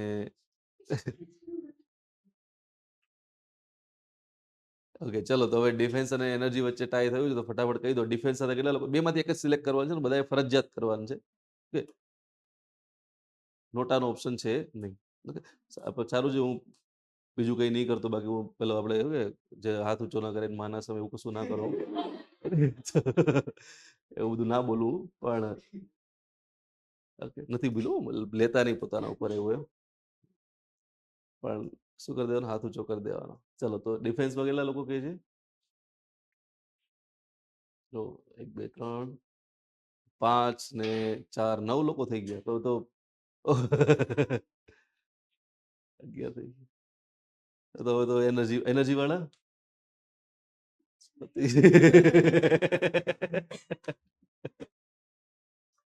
ચલો તો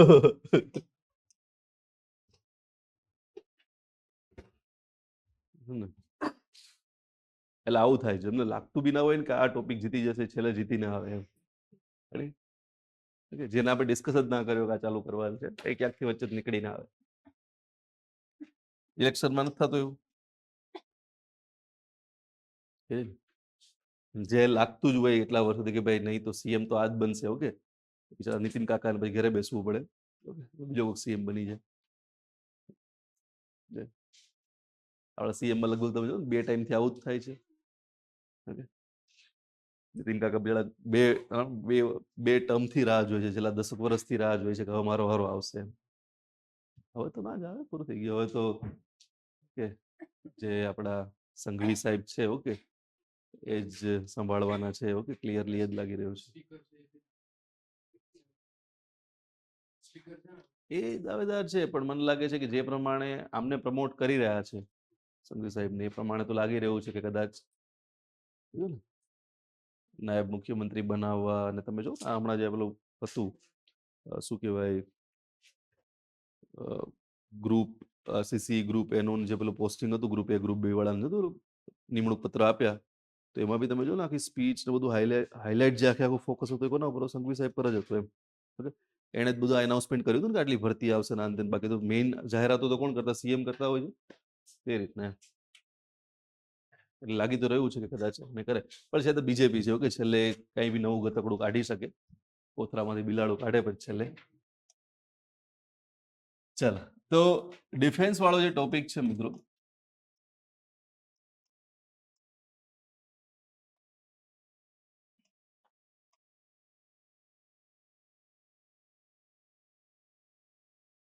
હવે આ જે ટોપિક છે, ઓકે, આ ટોપિકની અંદરથી મેઇન્સમાં શું પૂછાય છે, તો પહેલા હું તમને થોડો ઘણો બ્રીફમાં પીવાયક્યુ નો એનાલિસિસ આપું છું, એટલે તમને ખ્યાલ પડે.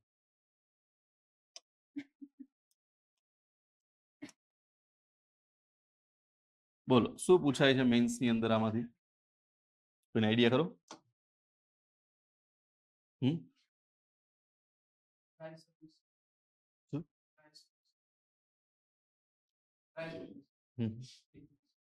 એટલે એના વિશે પ્રશ્ન.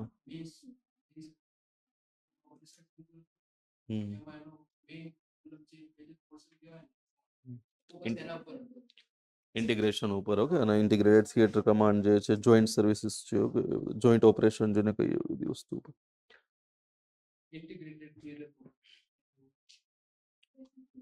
તો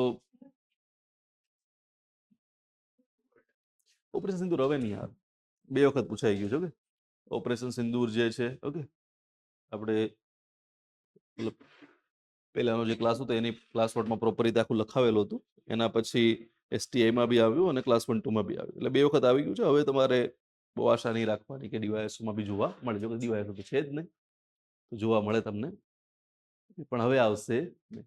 તો પહેલા આવેલું છે, હવે તમને ફરીથી જોવા નહીં મળે. શું છે?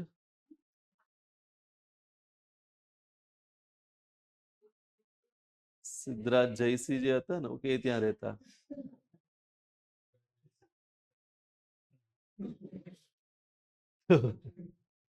એમને કદાચ ખ્યાલ નહીં હોય, મતલબ યુએસએ થી આવેલા હોય તો કદાચ એ બધું આઈડિયા ન હોય એટલું બધું. આપણે આ સાઈડ જ જવું, ત્યાં જ આવે છે એમ. હવે આ સાઈડ ક્યાંક છે ને એટલામાં પાટણ આ બાજુ છે ને હા. એટલે આ બાજુ જશું ને તો આવશે પછી રાણીની વાવ ને બધું છે જોવું હોય તો આવી જાય. હવે એનાલિસિસ શું કહે છે કે આપણે સમજો કયા કયા એરિયા પરથી પ્રશ્નો આવેલા છે. એક એરિયા જે ટચ કરે છે એ છે મિસાઇલો વાળો, સ્ટ્રેટ ફોરવર્ડ. ઓકે, સીધો જ મિસાઇલનો પ્રશ્ન આવશે અને આની અંદર મોટા ભાગે જે પ્રશ્નો પૂછે છે શું પૂછે છે? મહત્વ પર. શેના ઉપર પ્રશ્નો હોય છે? પર્ટિક્યુલર મિસાઇલનું નામ આપશે અને એના મહત્વનો પ્રશ્ન આવશે. ઓકે, તો એક્ઝામ્પલ તરીકે કે ભાઈ આ મિસાઇલનું મહત્વ શું છે, પેલી મિસાઇલનું મહત્વ શું છે, કે સંરક્ષણ સેવાઓની અંદર. તો આની અંદર પ્રશ્નો જે પૂછાયેલા છે એની અંદર કઈ કઈ મિસાઇલો કવર કરી છે એને. તો એક્ઝામ્પલ તરીકે અગ્નિ 5 ને કવર કરી છે. અગ્નિ 5 છે. ઓકે, આ મિસાઇલ વિશે માહિતી આપો, એનું સંરક્ષણ સેવા મહત્વ શું છે. બ્રહ્મોસને કવર કરી છે એ લોકોએ આકાશ મિસાઇલને કવર કરી છે. એ લોકોએ પિનાકા મિસાઇલને કવર કરી છે. આ પ્રકારના અલગ અલગ મિસાઇલોને કવર કરી છે. શેના માટે થઈને? સ્પેસિફિકલી મહત્વ માટે, કે ભાઈ મિસાઇલનું મહત્વ શું છે. હાલ ફિલહાલમાં તમને ખ્યાલ છે આ જો એરિયાને આપણે ટચ કરીએ, હું તમને લખાવીશ પણ છતાં બી, તો આની અંદર હાઇપરસોનિક મિસાઇલો જે છે, ઓકે, એના ટેસ્ટ આપણે હાલ ફિલહાલમાં ઘણા કર્યા છે. અને જે મેજર ટેસ્ટ કર્યો છે થોડા દિવસો પહેલા એ K4 મિસાઇલનો કર્યો છે, submarine launch ballistic missile. Ready?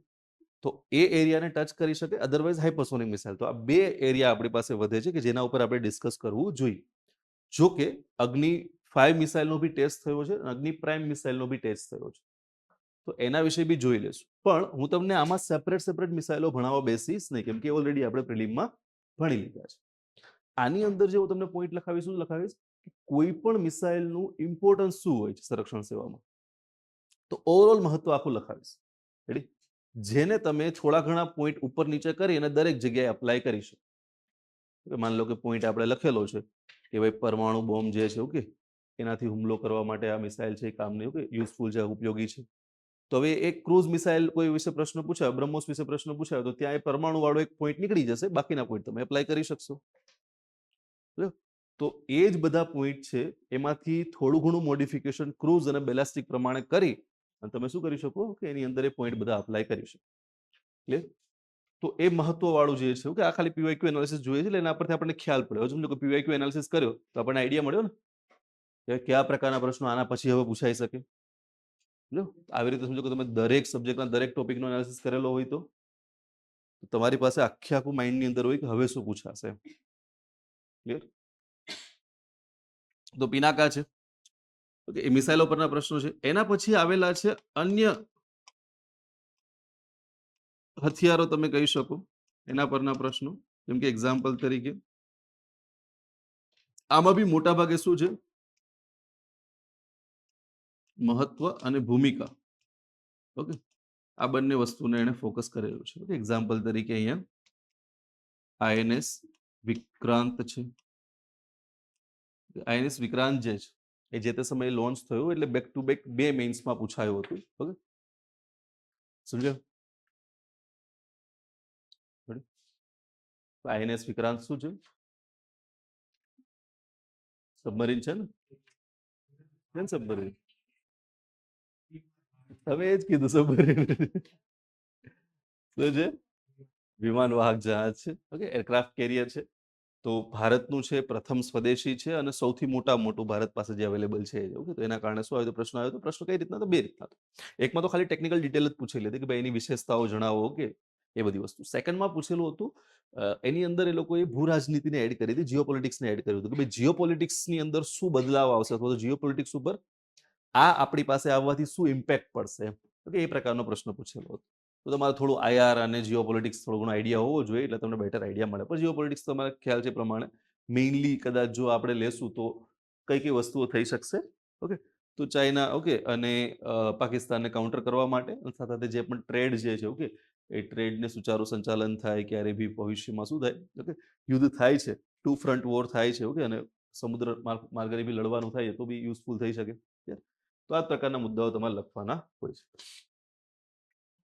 તો આ રીતે મેં તમને કીધું પ્રમાણે શું આવેલો છે? આઈએનએસ વિક્રાંત પરથી પ્રશ્ન આવેલો છે. અન્ય હથિયારોની વાત કરીએ તો એના પછીનો જે પ્રશ્ન આવેલો છે મિત્રો, ઓકે, એ તમને જોવા મળે છે રક્ષા સ્વદેશીકરણ, ઓકે, અથવા તો સ્વદેશી ટેકનોલોજીઓનું મહત્વ. રક્ષા સ્વદેશીકરણ અથવા તો સ્વદેશી ટેકનોલોજીઓનું મહત્વ. રક્ષા સ્વદેશીકરણ તમે સમજો છો? શું કહેવા માંગે છે? That's called defence indigenisation. Okay, મતલબ કે શું કરવાનું છે? આપણે જે પણ હથિયારો બનાવ્યા છે એને સ્વદેશી રીતે બનાવવાની વાત છે. તો આ શું કહેવા માંગે છે કે ભારત અત્યારે આમ જો કે સેકન્ડ નંબર પર આવી ગયો છે, પણ યુક્રેનના યુદ્ધને કારણે. કેમ કે યુક્રેન યુદ્ધ છે તો વધારે હથિયારો ઇમ્પોર્ટ કરે છે. બાકી ભારત વિશ્વનો સૌથી મોટો હથિયારોનો આયાતક દેશ છે. ઓકે? અત્યારે નવા લેટેસ્ટ ડેટા જોવા જો તો સેકન્ડ નંબર પર છે યુક્રેન પછી. હવે વિચાર કરો, આવડો મોટો આયાતક દેશ છે કે વિશ્વમાં સૌથી વધારે હથિયારોની આયાત કરીએ છીએ. ઓકે, આપણે. તો હવે એનો મતલબ શું થાય છે કે ભારતમાંથી અઢળક પૈસો બહાર જાય છે. ઓકે, અને ભારત શું છે, જે પણ આ હથિયારોના એક્સપોર્ટર્સ છે, નિકાસકાર દેશો છે, બધા ઉપર નિર્ભર છે. સમજાયું? કેમ કે S-400 જોઈએ છે આપણે. ઓકે, S-400 ની ડિલિવરી 2022 સુધીમાં થઈ જવાની હતી, પણ 25 આવી ગયું છે. પુતિન સાહેબ આવ્યા હમણાં. ઓકે, કીધું બસ જલ્દી જ કરાવું છું. ઓકે, હમણાં થોડોક ટાઈમ આવી જશે એમ કહીને જતા રહ્યા. તો તમે કશું કરી શકીએ છીએ? આપણે કશું નથી કરી શકતા. કેમ?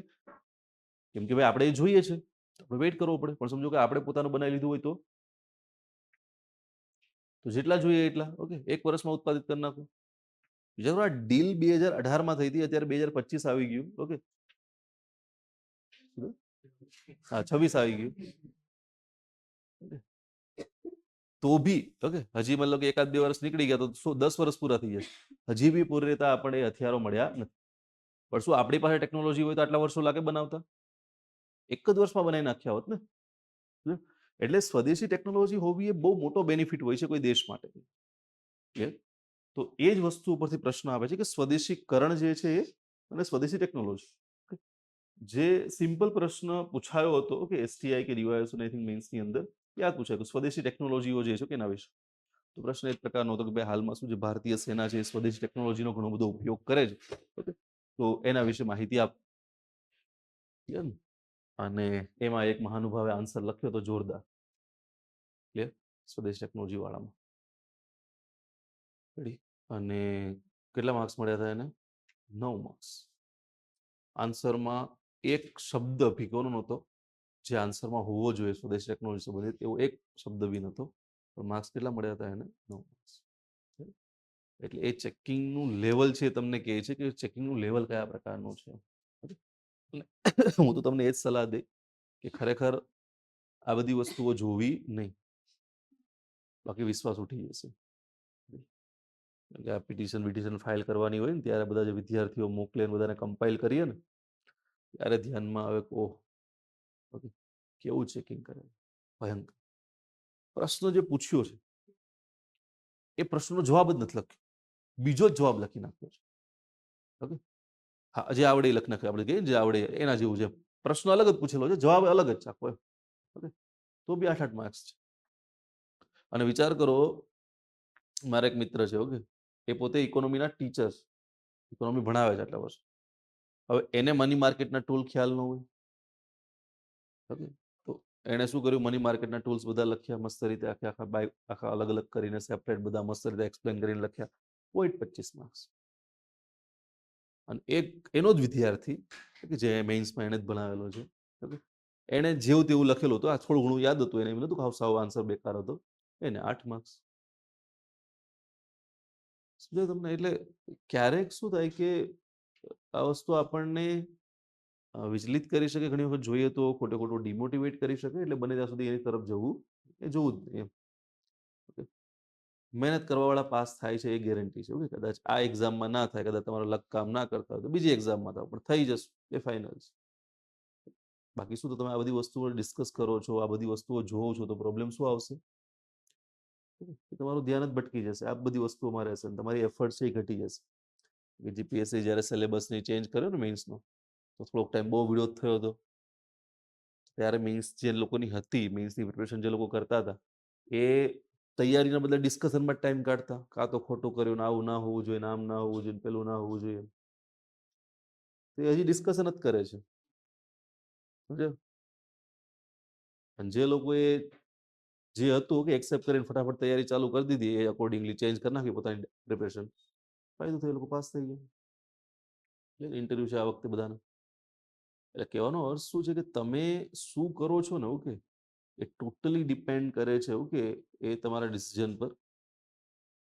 અને બે જ રસ્તા હોય, આઈધર રડો, તો કે આવું થઈ ગયું, આવું થઈ ગયું, આવું ના થવું જોઈએ, આઈધર લડો, ઓકે, ફાઇટ ઓર ફ્લાઇટ. ફ્લાઇટમાં ઉડીને જતા રહો, આપણે લડી જ લો. તો સાદી ભાષામાં કહેવાનો મતલબ શું છે કે એના પરથી પ્રશ્ન આવે છે રક્ષા સ્વદેશીકરણ પર. ઠીક છે, સરકાર તમને ખ્યાલ હોય તો સમયાંતરે શું કરે છે, પોઝિટિવ ઇન્ડિજિનાઇઝેશન લિસ્ટ બહાર પાડે છે. ઓકે, જેમ કે હમણાં થોડોક ટાઈમ પહેલા છઠ્ઠી પડી, તો આ શું હોય છે, પોઝિટિવ ઇન્ડિજિનાઇઝેશન લિસ્ટ. તો સરકાર લિસ્ટ બહાર પાડીને એવું કહે છે, ઓકે, આપણી જે ડીએપી છે, ઓકે, ડિફેન્સ એક્વિઝિશન પ્રોસિજર જે છે 2020ની, એના અંતર્ગત સરકારે એવું કીધું છે કે અમે સમયાંતરે શું કરીશું, પોઝિટિવ ઇન્ડિજિનાઇઝેશન લિસ્ટ બહાર પાડીશું. એમાં જેટલા બી ઉપકરણો લખેલા હશે, ઓકે, જેટલા બી પાર્ટ્સ હોય, કોઈ હથિયારો હોય, એટલા હથિયારો અમે બહારથી આયાત નહીં કરી, એ સરકાર ગેરંટી આપે છે. હવે બહારથી આયાત નહીં કરે તો ક્યાંથી લેશે? સ્વદેશી રીતે જ લેશે. અને સ્વદેશી રીતે લેશે મતલબ શું છે, ઓકે, રક્ષા સ્વદેશીકરણ સાદી ભાષામાં કહેવા જાય તો એ બધી પ્રોસિજર એની સાથે જોડાયેલી છે. અને લગભગ એવું થયું છે, એવું નથી કે ભાઈ, પણ એવું ટ્રેન્ડ હતો કે દર વર્ષે એક લિસ્ટ બહાર પડતી. ઓકે, છેલ્લા અમુક વર્ષોથી, ઓકે, ક્યારેક એવું થયું છે કે 2 વર્ષે એક પડી, પણ મોટા ભાગે એવું ટ્રેન્ડ રહ્યું છે કે દર વર્ષે એક લિસ્ટ સરકાર બહાર પાડી દે. ક્લિયર? તો એને કારણે બી શું આવે છે, ટોપિક કન્ટિન્યુઅસ ચર્ચામાં આવે છે. રેડી? બીજું, ઓકે, તમે હાલમાં જો કે આપણે ઘણા બધી પ્રોજેક્ટ ઉપર કામ કરી રહ્યા છે.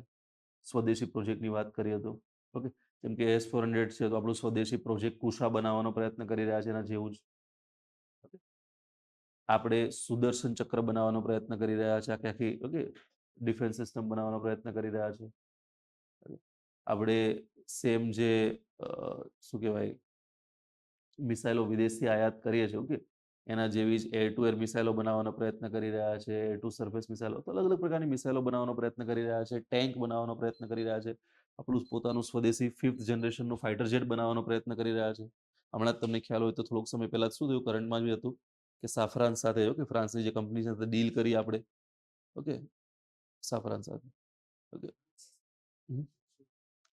આપણું જે એમકા છે, okay, 5th generation fighter jet AMCA છે, ઓકે, એના એન્જિન બનાવવા માટે કોની સાથે ડીલ કરી હમણાં?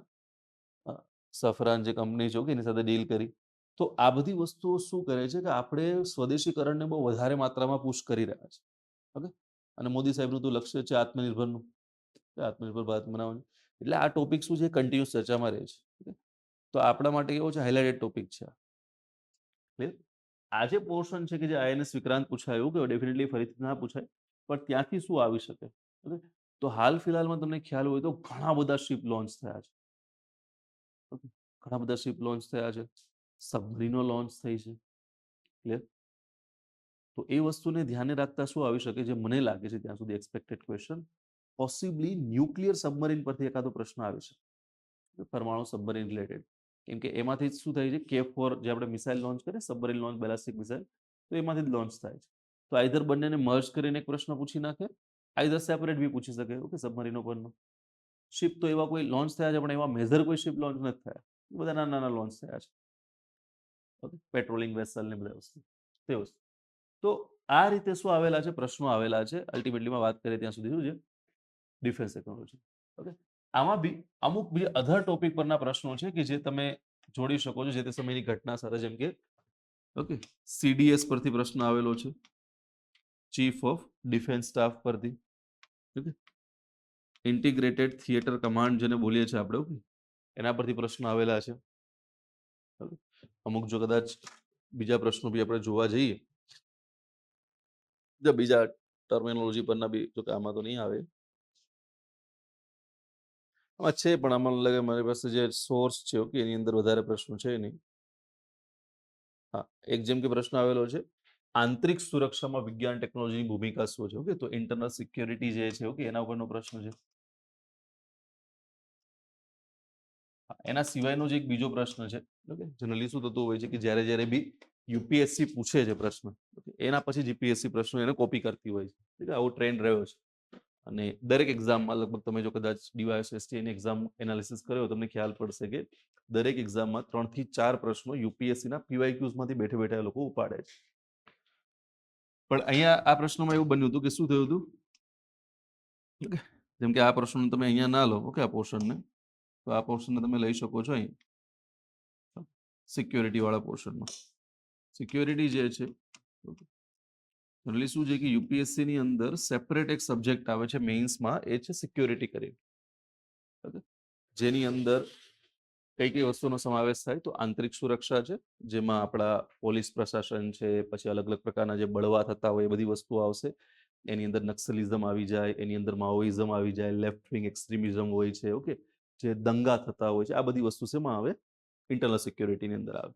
પછી બોર્ડરથી થતી જે ઘૂસણખોરી છે, ઓકે, એ બધી વસ્તુઓ શું આવે, નોર્મલ બોર્ડર સિક્યોરિટીમાં લઈ શકો એ પ્રકારે. એ રીતે એક પ્રશ્ન પૂછાયો હતો, ઓકે, સિક્યોરિટી સાથે જોડાયેલો, એ તો મેરીટાઈમ સિક્યોરિટી વાળો.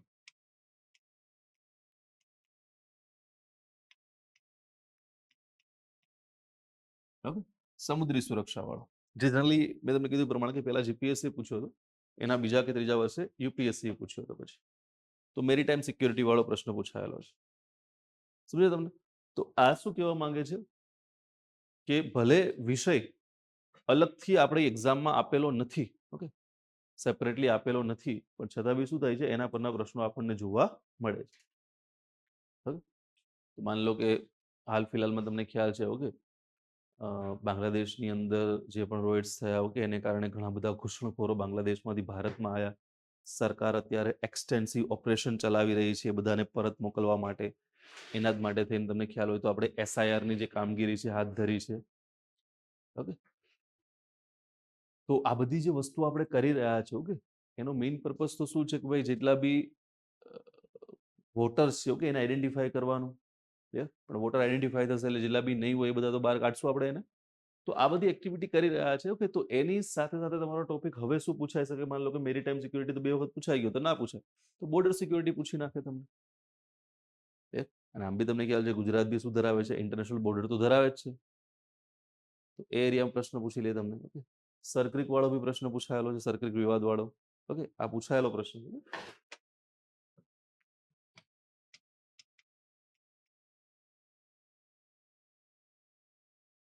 તો આ બધા આપણે યાદ રાખવાના છે કે આ પ્રકારના પ્રશ્નો છે આપણી સામે આવી શકે.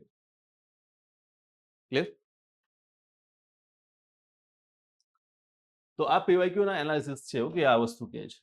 હવે આપણે બી શું કરીશું, આપણું જે આખું થ્રુ આઉટ ભણવાનું રાખીશું કે એ બી પીવાયક્યુ બેઝડ રાખીશું, મતલબ કે એની સાથે અલાઈન કરીને રાખીશું. તો પહેલા મેં તમને કીધું પ્રમાણે કે આપણે એક ટોપિક શીખીશું, ઓકે, પહેલા સૌથી વધારે પહેલા કે ભાઈ ડિફેન્સ જે છે, ઓકે, અથવા તો ડિફેન્સ ટેકનોલોજી જે છે, ઓકે, એ એક દેશ માટે મહત્વની કેટલી હોય છે. પહેલા તો શું છે એ વસ્તુ, અને પ્લસ એનું મહત્વ, કે ભાઈ કોઈ પણ પ્રકારનું ડિફેન્સ ટેકનોલોજી છે, ઓકે, એ એક પ્લેન હોય કે એક ફાઇટર જેટ હોય કે સબમરીન હોય કે મિસાઇલ હોય, આ દેશ માટે શું મહત્વ ધરાવે છે. તો આપણે ઓવરઓલ ટેકનોલોજીની વાત કરીશું, કોઈ સ્પેસિફિકની વાત નહીં કરી. ઓકે, તો આપણે સમજો કે આપણે તમને ખ્યાલ છે બંને હોસ્ટાઇલ નેબર છે આપણી આસપાસ, બંને દુશ્મન દેશો છે, ઓકે. દુશ્મન દેશો તો ના કહી શકે, પણ બંને દેશો એવા છે કે જે કેવા છે કે આપણી સાથેના સંબંધો એટલા બધા સારા છે નહીં. તો ક્યારે બી યુદ્ધની પરિસ્થિતિ આવી શકે છે. તો એની સામે આપણે કેવી રીતે લડશું, ઓકે, આપણી પાસે શું ટેકનોલોજી છે. તો ઓવરઓલ દેશના સાદી ભાષામાં રક્ષણમાં, વિકાસમાં, ઓકે, ડેવલપમેન્ટની અંદર આ દરેક વસ્તુની અંદર સંરક્ષણ ટેકનોલોજીની શું ભૂમિકા છે. જો એવું નથી કે ખાલી શું કરે છે ડિફેન્સ ટેકનોલોજી છે તમારા દેશને પ્રોટેક્ટ જ કરે છે, ઓકે, આક્રમણકારોથી, ઓકે, એવું નથી. એની શું છે બીજી બી ઇફેક્ટ છે, જેમ કે એક્ઝામ્પલ તરીકે એની જો પેટા ઇફેક્ટ જોવા જાય તો શું છે કે દેશ પ્રોટેક્ટેડ છે તો દેશની અંદર ઉદ્યોગ ચાલે છે, દેશ પ્રોટેક્ટેડ છે તો દેશની અંદર વ્યાપાર ચાલે છે, દેશ પ્રોટેક્ટેડ છે તો દેશની અંદર રોકાણ આવે છે, ઓકે. દેશ પ્રોટેક્ટેડ છે તો યુવા શું કરી શકે છે, ઓકે, ઇનોવેશન ને બધી વસ્તુઓ કરી શકે છે. સમજાયું? તો પ્રોટેક્ટેડ ના હોય તો થઈ શકે, માની લો કે યુક્રેનમાં તમને અત્યારે કહો રોકાણ કરો, તમે કરશો? નથી કરવાના. ક્લિયર? ત્યાં જઈને કઈ ઇનોવેશન કે તમને કશું જોવા મળશે નહીં. તો દેશ પ્રોટેક્ટ છે તો એની વસ્તુ. અને સેકન્ડ જે આપણે કહી શકીએ કે જે ડેવલપમેન્ટમાં ફાળો આપે છે એ છે સંરક્ષણ ઉદ્યોગ. કે દેશની અંદર જો હથિયારો બની રહ્યા છે, બધી વસ્તુઓ થઈ રહી છે, ઓકે, તો ડેફિનેટલી અહીંયાના લોકોને રોજગાર મળી રહ્યો છે, પૈસો જે પણ ખર્ચ થઈ રહ્યો છે દેશમાં જ યુઝ થઈ રહ્યો છે, એ સામાન્ય લોકો સુધી જ જઈ રહ્યો છે. થર્ડ આની અંદર કહી શકે ડેવલપમેન્ટની અંદર અથવા ઇકોનોમિકલી ફાળો આપે છે શું છે, તો એ છે નિકાસ, રક્ષા નિકાસ. જેટલા બી દેશોને આપણે શું કરીશું, હથિયારો વેચીશું, ઓકે, બે વસ્તુ થશે એનાથી. એક તો આપણને શું મળશે, વિદેશી હુંડિયામણ મળશે, ઓકે, ફોરેક્સ મળશે, અને સાથે સાથે શું થશે, એ દેશ સાથેના સંબંધો આપણા મજબૂત થશે. કેમ કે ડિફેન્સ રિલેશન શું હોય છે, બહુ સ્ટ્રોંગ રિલેશન હોય છે. Ready? આપણે કદાચ કોઈ પણ બાબત ઉપર રશિયા જે છે ઓકે એના અગેન્સ્ટમાં જઈ શકીએ નહીં. કારણ શું છે, કારણ કે 70 થી 80% હથિયારો અત્યારે રશિયાના છે. આપણી પાસે જે ટોટલ હથિયારો છે એમાંથી આયાત કરેલા જે ટોટલ હથિયારો છે એમાંથી 70 થી 80% કોના છે, રશિયા ત્યાં છે. અગેન્સ્ટમાં ગયા, કાલ સવારે કહી કે પાર્ટ્સ મળશે નહીં, શું કરવાનું, રિપેરિંગ નહીં થાય, પાર્ટ્સ નહીં મળે, શું કરવાનું, સમજાય તમને? એટલે ડિફેન્સ રિલેશન બનશે, એ સ્ટ્રોંગ હશે. તો આ પ્રકારની ઘણી બધી પેટા વસ્તુઓ થઈ છે કે એની સાથે જોડાયેલી હોય છે. ક્લિયર? તો એ પોર્શન છે કે એ મહત્વની અંદર આવી જશે. આપણે ડિફરન્ટ ડાયમેન્શનને લેતા આખું મહત્વને કવર કરીશું. એના પછી આપણે જે આ પોર્શન પૂછાય છે કે એના પર આવીશું. સંરક્ષણ સત્રનું ઓવરઓલ મહત્વ જોયા પછી શું કરીશું, મિસાઇલનું સંરક્ષણ સેવામાં મહત્વ. તો કોઈ પણ મિસાઇલ હોય છે કે એનું ડિફેન્સ સર્વિસીસની અંદર સંરક્ષણ સેવામાં શું ઇમ્પોર્ટન્સ છે એના ઉપર ફોકસ કરીશું આપણે. ક્લિયર? સમજાય વસ્તુ? તો સંરક્ષણ સેવામાં મહત્વ શું છે કે એના પર આપણે ફોકસ કરીશું. થર્ડ જે પોઈન્ટ છે કયો છે, ત્રીજો પોઈન્ટ તમે કહી શકો છો કે એ છે જે આપણે ઓવરઓલ કહી શકીએ છીએ એ છે ઓકે. હવે જો આમાં મિસાઇલ એટલે ખાલી મિસાઇલ નહીં, કે આપણે જે નવી હાઇપરસોનિક ને બધી આવી છે એ બી જોઈ લેશું. પણ છતાં બી એક પોઈન્ટ આપણે લેશું, એ શું છે, ન્યૂ જનરેશન વોરફેર, અથવા તો ડિફેન્સમાં નવી ટેકનોલોજીઓ. ન્યૂ જનરેશન વોરફેર અથવા તો ડિફેન્સમાં નવી ટેકનોલોજી. આ બે વસ્તુને આપણે કવર કરીશું. Just second. હવે નવી ટેકનોલોજીઓ શા માટે, જો બે વસ્તુ અહીંયાથી આવી શકે છે. બે પ્રશ્નો, બે પોર્શન આપણે અહીંયાથી કવર કરીશું. એક કોર ટેકનોલોજીનો પોર્શન. કોર ટેકનોલોજી, જેમ કે તમને ખ્યાલ હોય તો અત્યારની જે વોરફેર છે આખી ચેન્જ થઈ ગઈ. નવી ટેકનોલોજીમાં કઈ છે, તો ભાઈ ડ્રોન દ્વારા લડવામાં આવે છે, ઓકે, તો ડ્રોન લઈ લ્યો તમે. એના સિવાય તો કે ભાઈ હવે કેવી બની ગઈ છે વોરફેર, નોન કાઇનેટિક બની ગઈ છે, તો નોન એન્ગેજિંગ વોરફેર બની ગઈ છે. સૈનિકો લડતા નથી હવે, સામે સામે શું કરવા છે, ઘરમાં બેઠા બેઠા અહીંથી મિસાઇલો ફાયર કરો ને એ ઘરમાં બેઠા બેઠા ત્યાંથી મિસાઇલો ફાયર કરે, સમજ્યા, ડ્રોન ફાયર કરે, આ બધી વસ્તુ પર આવી ગઈ છે. એના સિવાય બી તમે જુઓ તો એઆઈ ના ઇન્ટિગ્રેશન આવી ગયું છે. કે જેમ કે તમને ખ્યાલ હોય તો આપણે ઓપરેશન સિંદૂર જે આપણે શીખતા હતા ત્યારે મેં તમને જે આકાશ તીરની વાત કરી હતી, તો જે શું કરે છે આકાશ તીર, બધી જ ડિફેન્સ પ્રણાલીઓને એક સાથે ઇન્ટિગ્રેટ કરે છે. તો ઇન્ટિગ્રેશન તમને જોવા મળે છે, ઓકે, એ બધી વસ્તુ તમને જોવા મળી. એના સિવાય બી હવે ક્વોન્ટમ ટેકનોલોજીનો યુઝ થવાની વાત ચાલી રહી છે, તો એના ઉપર રિસર્ચ ચાલી રહી છે કે એ શું કરી શકે છે, તો ભાઈ જે પણ વાતચીત થાય છે એને હાઈ લેવલ પર ઇન્ક્રિપ્ટ કરી શકે છે, ઓકે, પરિસ્થિતિઓનું અનુમાન પહેલાથી લગાવી શકે છે, તો એ તમે કહી શકો છો. એના સિવાય બી નવી ટેકનોલોજીમાં હાઇપરસોનિક મિસાઇલ તમે લઈ શકો, તો હાઇપરસોનિક વેપન્સ જે છે, હથિયારો છે, એક નવી ટેકનોલોજી તરીકે ઉભરી રહ્યા છે, ઓકે. બાયોટેકનોલોજીમાં બી ખાસી એવી રિસર્ચ થઈ રહી છે. એ પ્રકારની મેડિસિન્સ બનાવવામાં આવી રહી છે, ઓકે, કે જે શું કરે અલ્ટિમેટલીમાં જે સૈનિકો છે, ઓકે, એમને એનર્જીને ઘણી બધી બૂસ્ટ કરી દે. ક્લિયર? તો માન લો કે બેટલ ફિલ્ડમાં છે તો સૈનિક જો કદાચ એને ગ્રહણ કરી લેશે તો પછી એને પ્રોબ્લેમ આવશે નહીં, ઓકે, કદાચ ઘણા દિવસો સુધી જમ્યા વગર બી જીવિત રહી શકશે સર્વાઈવ કરવામાં. એક્ઝોસ્કેલેટન આવી ગયા છે, તમને ખ્યાલ હોય તો હવે સૈનિકો શું કરી શકે છે, એને પોતાના બોડી ઉપર પહેરી શકે છે. નેનો ટેકનોલોજીનો યુઝ વધી રહ્યો છે અત્યારે, ઓકે, તો નવું એક સેક્ટર કહી શકું. સમજ્યા તમને? તો આ રીતના મલ્ટિપલ સેક્ટર છે કે જેની ડિસ્કશન આપણે અહીંયા કરીશું, ઓકે. અને બીજું જે છે કે એ શું છે, new generation warfare. New generation warfare શું કહેવા માંગે છે કે હાલમાં મેં તમને કીધું પ્રમાણે કે યુદ્ધોનું આખું જે ઓકે એક પ્રકારે જે યુદ્ધ કરવાની જે પદ્ધતિ છે આખી ચેન્જ થઈ ગઈ છે, ઓકે, નોન એન્ગેજિંગ બની ગઈ છે. સીધું લડવાનું જ નથી, ઓકે, સૈનિકોની કોઈ ભૂમિકા રહી નથી, સીધું શું કરવાનું છે, એર ફાયર જ કરો, ધડ ધડ ધડ ધડ, ઓકે. તો મિસાઇલો જવા દો, ડ્રોન્સ જવા દો, ઓકે, આ પ્રકારે. એના સિવાય તો કે ભાઈ સાયબર અટેક કરો, ઓકે, તો સાયબર અટેકનું પોર્શન વધી ગયો છે. રેડી? એના સિવાય રડાર જામિંગ કરવું, ઓકે, એ પ્રકારના જે છે એ વસ્તુ તમને જોવા મળશે. નવી ટેકનોલોજીની અંદર તમે ડાયરેક્ટ એનર્જી વેપનને બી લઈ શકો છો. લેઝર વેપન ને બધી વસ્તુઓ છે, ઓકે, એને લઈ શકો તમે. તો આ ઘણી બધી શું છે નવી ટેકનોલોજી અને નવા પ્રકારની વોરફેર જોવા મળે છે. એના સિવાય વોરફેરની અંદર શું છે એક પ્રકારે જોવા જઈએ તો ટ્રેડ રિલેટેડ બી વોર થાય છે. ન્યૂઝ ટાઈપ ઓફ વોરફેરની અંદર ખાલી વોર જ નથી, હથિયારોથી જ નથી લડાતી. ઓકે, જેમ કે શું થશે, ઓઇલ બાઇંગ બંધ કરવું, સેન્કશન લગાવવા, આ બી શું છે વન ટાઈપ ઓફ વોરફેરનો જ પાર્ટ. તો અમેરિકા શું કરી રહ્યું છે, રશિયા ઉપર એને એ જ કર્યું, અલગ અલગ પ્રકારના સેન્કશન લગાવ્યા. ઓકે, એમનું જે ઓઇલ એક્સપોર્ટ છે એ બંધ કરી દીધો, ગેસનો એક્સપોર્ટ જે યુરોપમાં થતો એ બંધ કરી દીધો. સમજાય તમને જે કહેવા માંગુ છું? તો આ તમામ વસ્તુ જે આપણને જોવા મળે છે શું છે કે એ ન્યૂ ટાઈપ ઓફ વોરફેર છે. ઓકે, તો સાદી ભાષામાં હવે એક નવો એરાનો જન્મ થઈ રહ્યો છે. Right?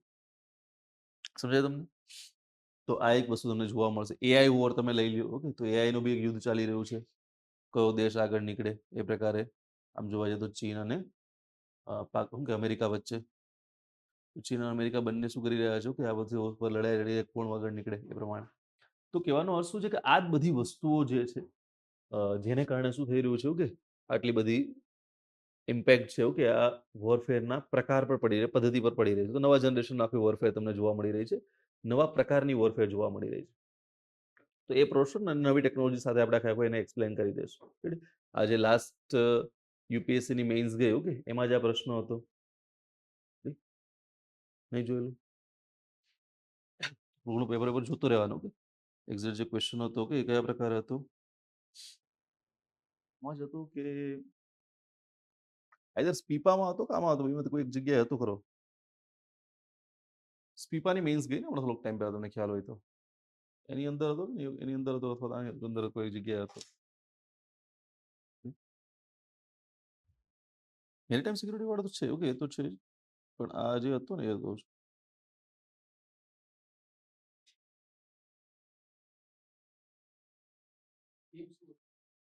એ આ જ, ઓકે, નોન કાઇનેટિક વોરફેર અથવા તો નોન એન્ગેજિંગ વોરફેર.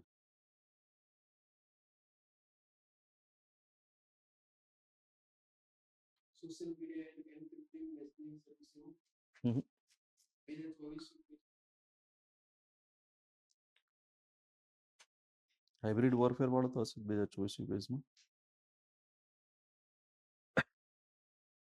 જો હા, જો સ્પીપાની અંદર જ હતો પ્રશ્ન, શું કે એસેમાં હતો, હતો the changing nature of war, યુદ્ધનું બદલાતું સ્વરૂપ. ઓકે, આ પ્રકારના કોઈ એસે પૂછેલો હતો. તો આ પ્રકારનો એક પ્રશ્ન આવી શકે, કેમ કે હવે શું છે કે ભાઈ યુદ્ધનું આખું સ્વરૂપ છે એ બદલાઈ રહ્યું છે હાલ ફિલહાલમાં. તો પહેલા સિમ્પલ હતું, શું થતું કે ભાઈ કારગિલ યુદ્ધ થયું તો પાકિસ્તાનના સૈનિકો આવ્યા, ભારતના સૈનિકો આવ્યા, લડ્યા અને કારગિલ યુદ્ધ ખતમ થયું. તો આને યુદ્ધ કહેવામાં આવતું. હવે એ પ્રકારનું યુદ્ધ છે નહીં. ઓકે, હાલ ફિલહાલમાં રશિયા યુક્રેનનું યુદ્ધ તમે જો તો કોઈ સૈનિકો એટલા બધા લડ્યા નથી. ઓકે, મોટા ભાગે શું થયા છે, હવાઈ હુમલાઓ થયા છે. ઓકે, તો that's a changing nature of war. તો આ વસ્તુ ધ્યાનમાં રાખવાની જ્યારે બી શું આવે છે, ઓકે, તમને ક્વેશ્ચન આવે છે ત્યારે. તો ન્યૂ જનરેશન વોરફેર વાળું કહી શકીએ છીએ આપણે. હવે મિસાઇલોનું જે સંરક્ષણ સેવા મહત્વ છે, ઓકે, અથવા તો ડિફેન્સ ટેકનોલોજીનું મહત્વ છે, એ તમને બીજા બી એરિયાને ટચ કરવામાં મદદ કરશે. માન લો કે આપણે કીધું પ્રમાણે કે આઈએનએસ વિક્રાંત પરનો પ્રશ્ન પૂછાયો, એવી જ રીતના તમને શું પૂછી લીધો, બીજા કોઈ શિપ પરનો પ્રશ્ન આવ્યો કે સબમરીન પરનો પ્રશ્ન આવ્યો, તો બી તમે શું કરી શકશો, ત્યાંથી ડેટા લખી શકશો. ઓકે, કેમ કે ડિફેન્સનું મહત્વ છે અને મિસાઇલનું મહત્વ તમે બાદ કરો તો ઓવરઓલ જે મહત્વ વધે છે, કોનું વધે છે? બધા જ પ્રકારના હથિયારોનું વધે છે. તો કોઈ બી હથિયાર જો હશે, ઓકે, એના વિશેનો જે ડેટા હશે એ તમને એમાં તમે મિસાઇલ ડિફેન્સ ટેકનોલોજીના મહત્વમાં અમુક પોઈન્ટ હું એક્સ્ટ્રા લખાવીશ કે જે બીજા કોઈ પણ હથિયારમાં એપ્લાય થઈ શકતા હોય. ઓકે, શિપ વાળું છે તો શિપમાં શું હોય છે, બાકીની બધી વસ્તુ તો કરી શકે છે. ઓકે, કેમ કે શિપમાંથી બી મિસાઇલ લોન્ચ થઈ શકે, તો એની વિશેષતાઓ તો આવશે. સબમરીનમાંથી બી મિસાઇલ લોન્ચ થઈ શકે, તો એ તો વિશેષતા આવશે જ આવશે. એક્સ્ટ્રામાં શું કરી શકે, તો એ વસ્તુ કે ભાઈ ઓકે એકદમ કહી શકે સ્ટીલ્થ રહીને શું કરી શકે છે, દુશ્મન દેશના એરિયા સુધી આપણને પહોંચાડી શકે છે. ઓકે, ડિટેરન્સ પેટ્રોલિંગ કરી શકે છે. આ બધી વસ્તુઓ જે આવે છે એક્સ્ટ્રામાં તમને જોવા મળશે, કે જે હું તમને એની સાથે કરાવી દઈશ. આના સિવાય તમે જોવા જાવ છો, ઓકે, તો બીજા પોર્શનની અંદર જે આપણે જશું, ઓકે, એ આપણે જે વાત કરી એ જ પ્રમાણે આ રક્ષા સ્વદેશીકરણ વાળો પોર્શન જે આપણે જોવાનો છે. ઓકે, ડિફેન્સ ઇન્ડિજિનાઇઝેશન વાળો જે પોર્શન છે ઓકે એની આપણે ચર્ચા કરીશું. રક્ષા સ્વદેશીકરણ વાળો અથવા ડિફેન્સ ઇન્ડિજિનાઇઝેશન વાળો જે પોર્શન છે એની ચર્ચા કરીશું. ઓકે, એ મેઇનલી ડિસ્કશનમાં આવશે.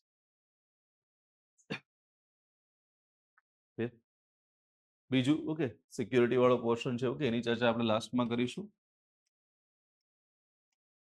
એની અંદર જે મેઇનલી આપણે ફોકસ કરીશું એ બે જ વસ્તુ પર કરીશું. એક તો મેરીટાઈમ જે છે હું તમને સમજાવી દઈશ. ઓકે, મેરીટાઈમ સિક્યોરિટી જ્યારે આપણે સમજશું ઓકે એટલે એની અંદર તમને આઈડિયા મળશે કે અલ્ટિમેટલીમાં આ જે સિક્યોરિટી છે મેરીટાઈમ સિક્યોરિટી વાળો જે પોર્શન છે ઓકે આ જો કે પૂછાઈ ગયો છે 2 વખત પણ હવે ફરીથી પાછું તો એવું લાગતું નથી કે પૂછાશે. પણ છતાં 2 વખત તમને ખાલી બેઝિક આઈડિયા તો આપી દઈશ કે ભાઈ કયા પ્રકારનું છે. અને જે થર્ડ પોર્શન જો કે આના પછીનું જે છે એ પૂછાઈ શકે છે એ શું છે એ બોર્ડર સિક્યોરિટી છે.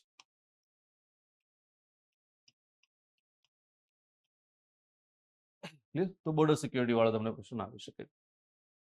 ડન આટલું? તો આ તમારે ધ્યાનમાં રાખવાનું છે. ક્લિયર? તો આટલો પોર્શન તમારો રહેશે એટલે ઓલમોસ્ટ શું થઈ જશે. હા, અને એક જે આપણે કરીશું એ શું છે એ જે લાસ્ટમાં આપણે કરીશું એ છે રક્ષા સુધાર. ઓકે, ક્લાસમાં છો પછી ફોન કરો. ઓકે, ક્લાસમાં છો પછી ફોન કરો. તો એના પછીનો જે છેલ્લો પોર્શન આવશે શું આવશે? રક્ષા સુધાર. રક્ષા સુધારનો મતલબ શું થાય છે અહીંયા? ડિફેન્સની અંદર જે પણ રિફોર્મ્સ આવ્યા છે છેલ્લા તમે થોડાક વર્ષોમાં જો ઓકે તો પોલિસી રિલેટેડ રિફોર્મ્સ આવ્યા છે. રિફોર્મ્સ પોલિસી રિલેટેડ કયા છે? જેમ કે થોડા ઘણા રિફોર્મ્સ તો તમારા સ્વદેશીકરણમાં કવર થઈ જશે. એ રિફોર્મ્સ કે જેને લિબરલાઇઝ કર્યું છે ડિફેન્સ સેક્ટરને. ઓકે, તો ડિફેન્સ સેક્ટરમાં પ્રાઇવેટ કંપનીઓ અમુક અમુક વસ્તુઓ પહેલા નથી બનાવી શકતી, હવે એ બનાવી શકે છે. લાઇસન્સની પ્રક્રિયાને સરળ કરી દેવી, એને અલગ અલગ પ્રકારના ઇન્સેન્ટિવ પ્રોવાઈડ કરવા, પીએલઆઈ સ્કીમ ને બીજી સ્કીમ જે છે કે ડીએલઆઈ સ્કીમ છે, આ પ્રકારની સ્કીમો ત્યાં અપ્લાય કરવી, આ બધા એ રિફોર્મ્સ છે. એના સિવાયના જે રિફોર્મ્સ છે એ કયા છે? તો સ્પેસિફિકલી જેમ કે સૌથી મોટું રિફોર્મ્સ છે મહિલાની ભાગીદારી વાળું છે. ઓકે, પેન્શનની અંદર રિફોર્મ્સ કર્યા છે. સૈનિકોને જે અલગ અલગ પ્રકારની સુવિધાઓ જોવા મળે છે, ડિફેન્સની ખરીદી જે રક્ષા ખરીદી જે છે ઓકે એની અંદર રિફોર્મ્સ કર્યા છે. આ બધા જે રિફોર્મ્સ જોવા મળ્યા છે ઓકે એ દરેક શું આવશે લાસ્ટની અંદર તમને જોવા મળશે. તમારો પોર્શન બી જોઈ લેશો એટલે તમારું શું થઈ જશે આખે આખો ટોપિક છે એ ક્લિયર થઈ જશે. ક્લિયર? તો હવે ખ્યાલ પડ્યો કે ખાલી પ્રિલિમના ચોપડાના આધારે મેઇન્સ પાસ થાય નહીં. ક્લિયર? બાકી શું લાગે સાહેબ એ તો લખેલું છે ઓકે એ તો લખવાનું છે પણ એવું હોતું નથી. અહીંયા આખું પોર્શન શું અલગ આવે છે. ક્લિયર? જોવું છે બ્રેકમાં કે નથી જવું? બ્રેકને શું કરવું? 7 વાગે છોડી દેશે એમ? છોડી દેશે તમને 7 વાગે? ના ના ના એવી શું કામ? હું શું કામ એવી દયા કરું? હે, તમે કે કેવી રિશ્વત આપતા હોય તો દયા કરું. ચલો બોલો. એટલે એ જ કહું છું તમે કંઈક આપો એવી રિશ્વત તો કંઈક જોઈએ આપણે વિચારી જોઈએ એમ.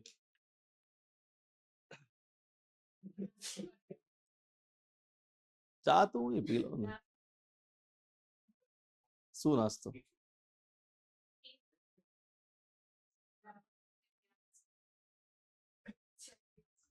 એકચ્યુઅલી હું ડાયટ પર છું તો બધું ના ખાઈ શકું. ચલો જતા આવજો પાછા ફટાફટ આવજો. ઓકે, જોઈ લેશું જ્યાં સુધી ખેંચાશે ત્યાં સુધી ખેંચશું બાકી હે તો બ્રેકમાં તો જાઓ. જાઓ પછી વિચારીએ.